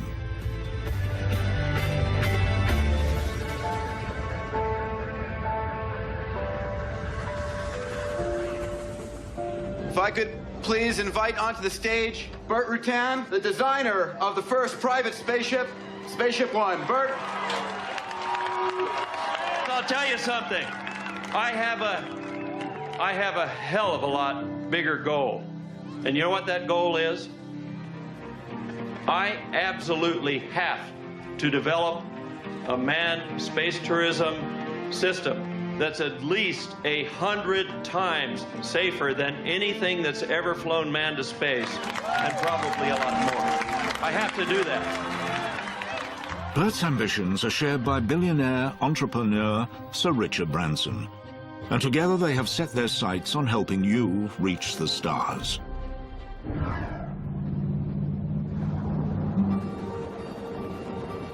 Thousands of kilometers away, at his private Caribbean island, Necker, Richard puts his mind to taking tourists into space.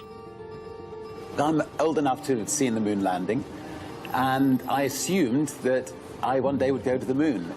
But the decades went by, and government-run space agencies were not that interested in getting you or me into space.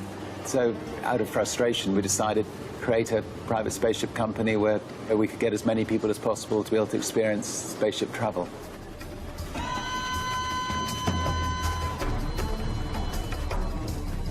This is Richard's dream, to use Burt Rutan's spaceship technology to take you on the trip of a lifetime. On board a spaceplane, you'll jet 60,000 feet up, to then rocket at 5,000 kilometers an hour, up to outer space.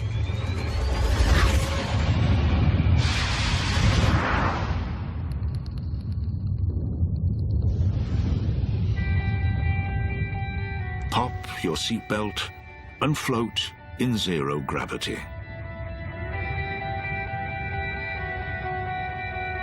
Then, check out the amazing views. You'll coast 104 kilometers above Earth for 6 whole minutes. until it's time to go home.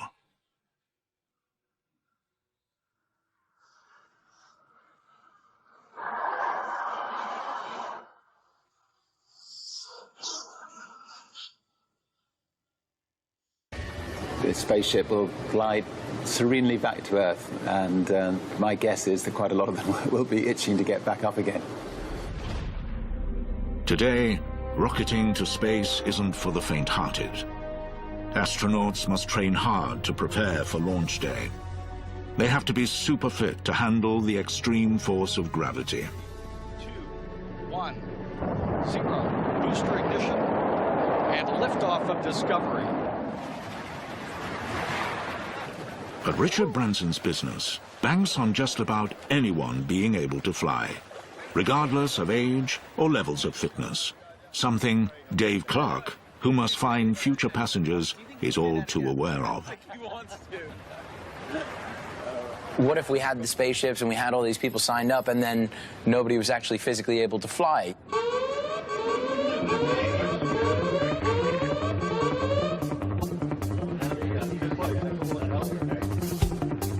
To find out if the average person could jet into space, the NASTAR Center in Philadelphia has developed a custom flight simulation. We've developed a centrifuge program to replicate as almost exactly what's going to happen to your body in your trip into space. GX now, concentrate on your breathing. And finding out how most people would react has never been done before. The data that they have on centrifuge is mostly from the military. These are the most healthy, perfectly proportioned, physical specimens of the population. These are Top Gun pilots, whereas we have people's kids, people, overweight people, older people. Now talk about your gene training profile. 75 space tourists, including Richard, have volunteered to go for a spin. They are about to discover what 5,000 kilometers an hour feels like. You got the training, you got the tools, you know what to do. All right, go.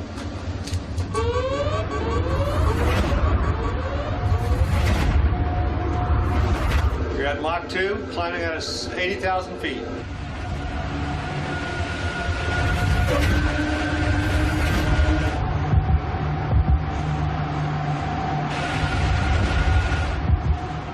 The trainers ratchet up the G's. This is as close as it gets to the real thing. You're feeling the rush in the heart, you're feeling the pressure on your chest. Coming up to Mach 3. The adrenaline is flowing. Here's your chance to catch your breath.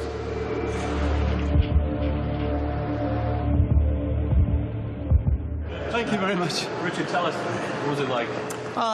It was wonderful. I mean, it's so important to go through that so that when you actually go into space, you can just lie back and enjoy the whole experience and not be worried about, is your body going to cope? Richard sails through the test. But will the oldest volunteer, scientist Professor James Lovelock? He's 91 years old, and he's hoping he too will be able to fly to outer space. Space tourists will feel the power of G-forces. During takeoff and landing, the heart struggles to pump blood to the brain. But with training, it is possible to avoid the dangers. By squeezing your leg muscles, you can improve blood flow, making for safer spaceflight.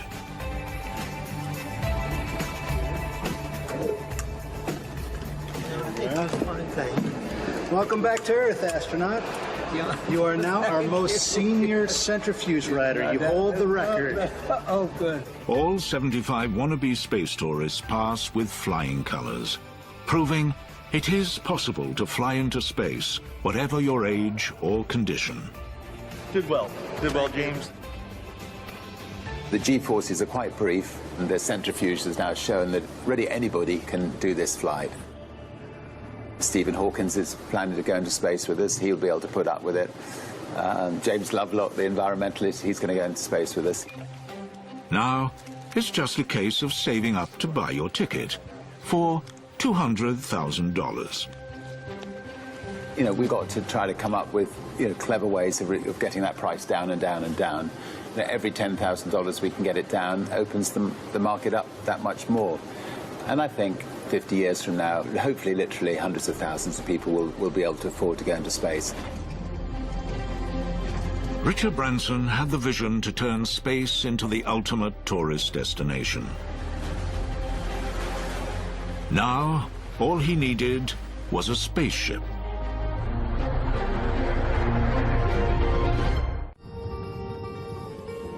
Back in Mojave, following his X-Prize win, Burt Rutan and his team started engineering his space tourist dream. What we're doing is important because it's doing something that's never been done. Burt's prize-winning prototype, Spaceship One, carried just one pilot into space. There's not enough room for space tourists, so Burt scales up his spaceship and creates a version for 6 passengers. And it's built with the sightseer in mind. Each passenger gets a window seat next to an aisle. It's double the size of its predecessor, so it needs a bigger, twin fuselage mothership. But safety is always a top priority.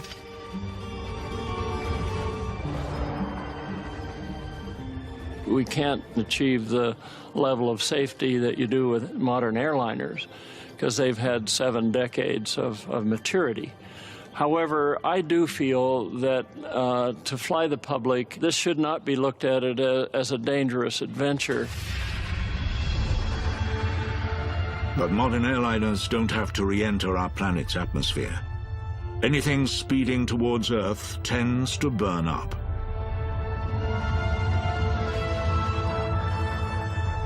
Burt's determined to ensure his spaceplane will be hundreds of times safer than spaceflight today. So, he has developed a revolutionary way for his spaceship to re-enter the Earth's atmosphere slowly.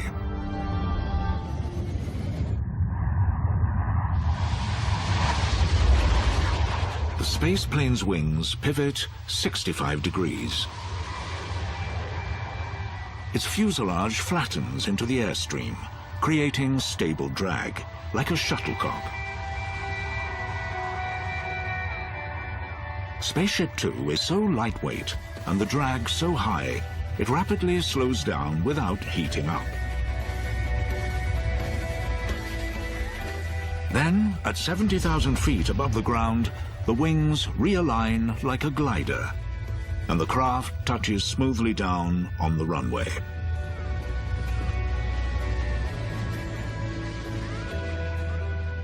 My solution was to find the very safest way to land a manned spaceship. To me, it was the simplest way of doing a difficult job. October 2010. It's taken 5 years to develop Spaceship Two.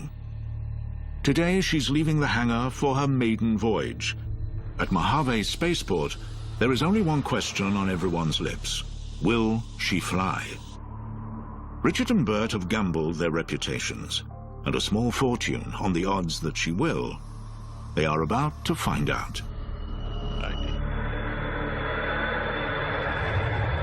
Standing next to Burt, watching it get higher and higher and higher.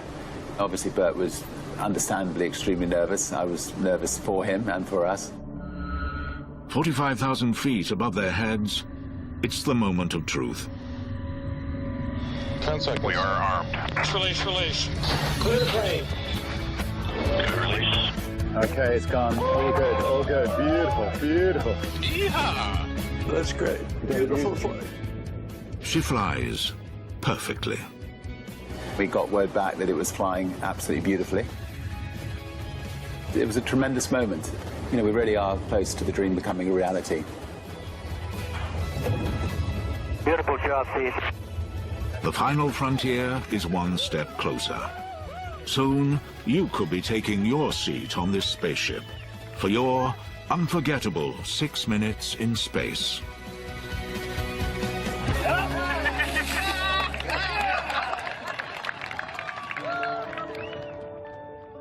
But for these stargazers, this is only the beginning.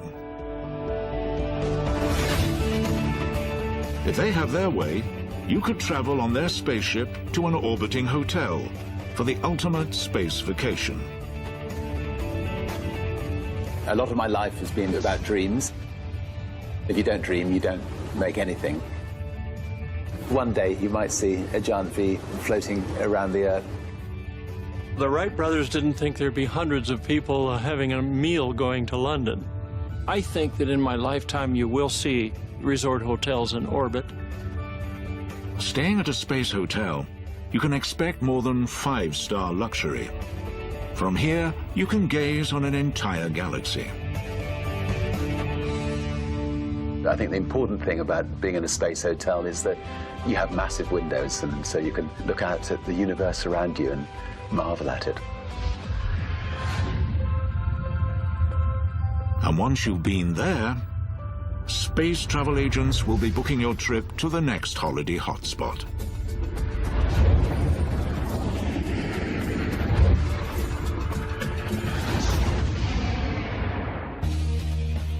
Have you ever gazed up at the moon, tracking across the night sky, and wondered what it might be like to visit, to fly over its craters, or take a walk across the lunar landscape?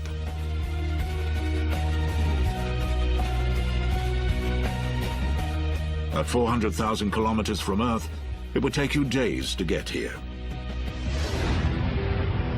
So once you get here, you're going to want to stay around. In Las Vegas, Robert Bigelow thinks he can offer you the perfect place to stay. His inflatable space station could open as the first moon hotel. What you have is an entire station that's really a potential lunar base. We would use low Earth orbit as the trial place of assembling these craft. And with a few modifications, we can turn these stations into bases. Once you land here, Hotel Moon will offer the latest in cosmic comfort. This is one resort where they really will have thought of everything, including the breakfast buffet.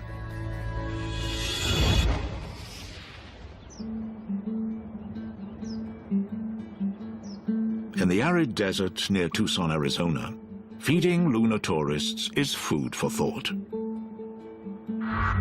We're going to go to the moon, or we're going to go to Mars or beyond, and we have to survive. And unless we're going to carry a picnic basket of fresh vegetables and processed foods, which we can't do in the long term, we're going to have to grow our own. If you're going to enjoy fine dining on the moon, you'll need a space food expert like Dr. Gene Giacomelli. He knows how to grow crops that are out of this world. I find this very exciting, to be able to use agricultural technologies to grow plants to feed people like we do on Earth, but to bring that to space. On Earth, our atmosphere filters out dangerous solar radiation that would otherwise wipe out crops, rainforests, and woodlands. But on the moon, there's no protection. For crops to survive, a greenhouse would have to be shielded.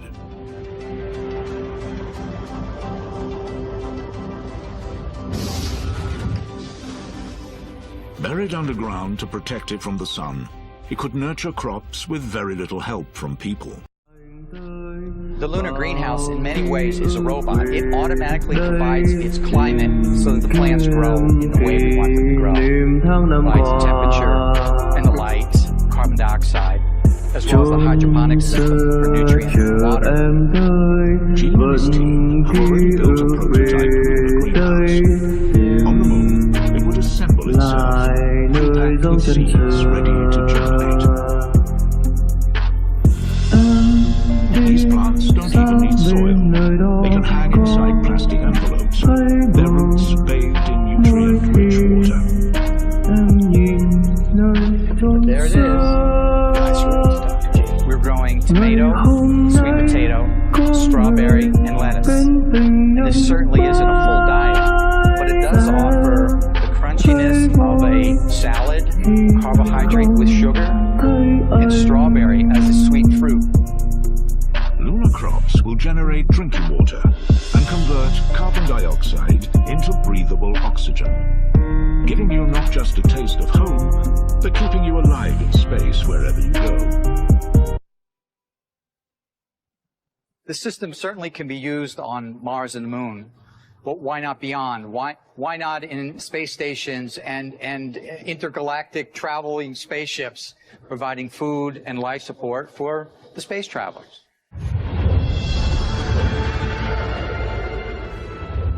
Getting to Mars on today's rockets depends on planetary alignment.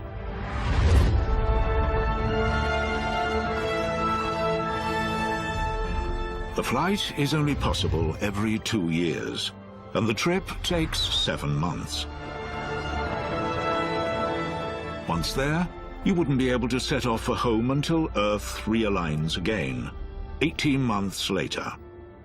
So engineers and scientists have been looking for a much faster way to fly.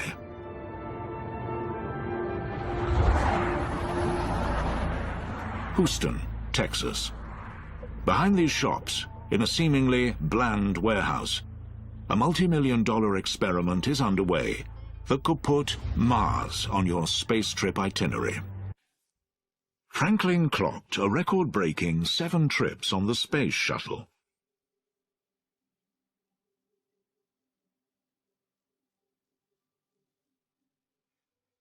As the wheels touched down on his final NASA mission in 2002, his need for speed grew. He needed a faster set of wings. Right off the bat, we know that we need something entirely different, something that would get us to speeds that are maybe 10 times faster than what we could do today.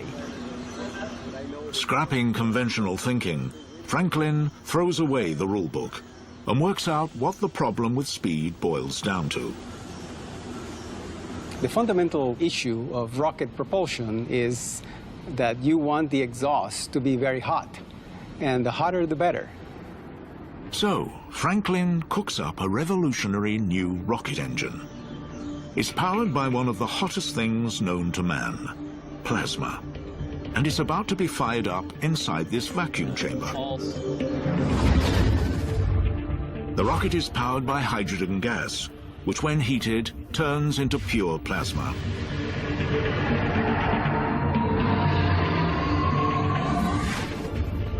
Powerful magnets push the plasma through the engine to supercharge the spaceship.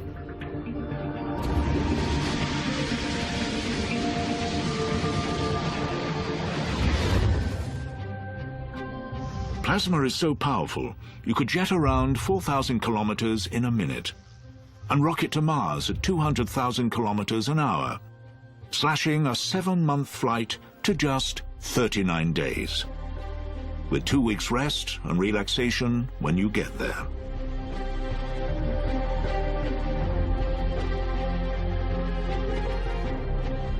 That's a 100-day return trip compared to 3 years flying today's rocket ships. All my life, I've dreamed about going to Mars and beyond. Space is like a drug, you know, once you get hooked, you don't want to give it up.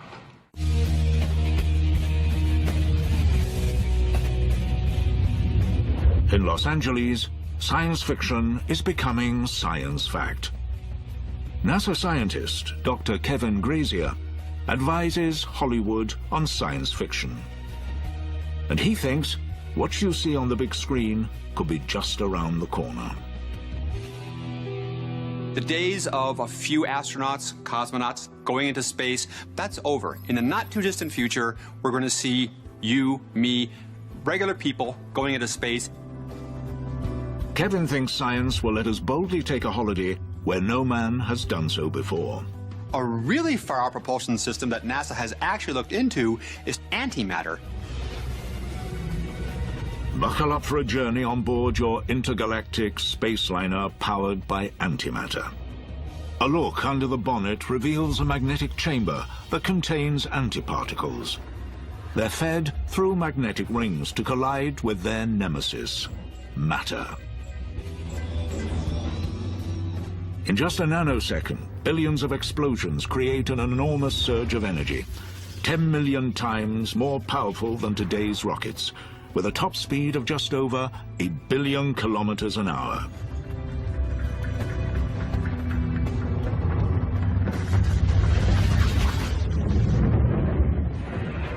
Distances to the planets are puny compared to the distances to the stars and galaxies beyond.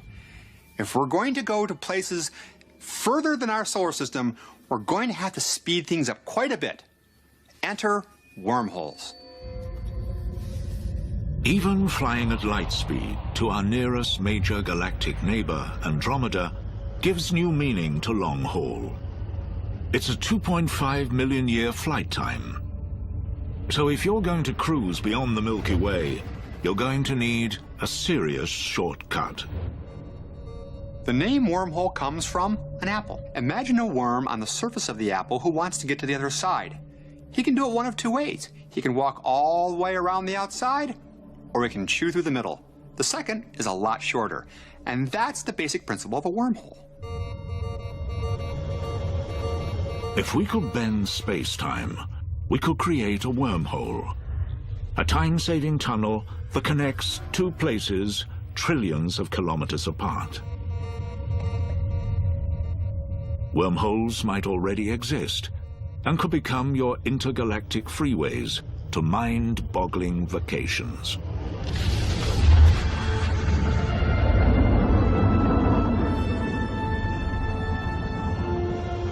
One day you might board your shuttle for Wormhole Express at LAX or Heathrow, take that shuttle to your Starliner, and zap!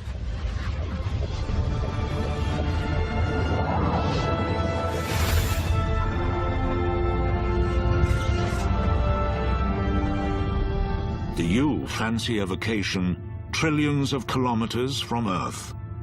To holiday in a floating city? To soak up a different sun in a distant galaxy?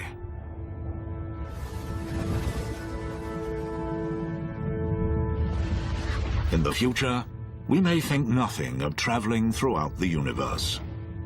By having fun in space, tourists could create unimaginable new inventions that would reshape our world. Just as the home computer was initially used for simple gaming, it's now the bedrock of our everyday lives. The people that will be flying in commercial space flights are allowed to be creative. There's going to be 2 or 3 people that come up with something that's called a breakthrough. And all of a sudden, commercial space travel will look completely justified rather than look at, well, these are just joyrides. Space tourism could take us all to new places and might ultimately ensure our survival. Earth is the cradle of humanity, but one shouldn't remain in the cradle forever. Single planet species don't last. Ask a dinosaur. Pushing out beyond Earth's orbit will truly become a space species. I cannot envision all of humanity remaining on this planet. Humanity's destiny is in space. It's not a matter of if the commercial space industry will take off, but when. It was just over 100 years ago that the Wright brothers flew their first airplane, and now we don't think a thing about jumping in an airplane and flying across the continent or across the largest ocean. Today's commercial space pioneers who are just tickling the edge of low Earth orbit are today's Wright brothers.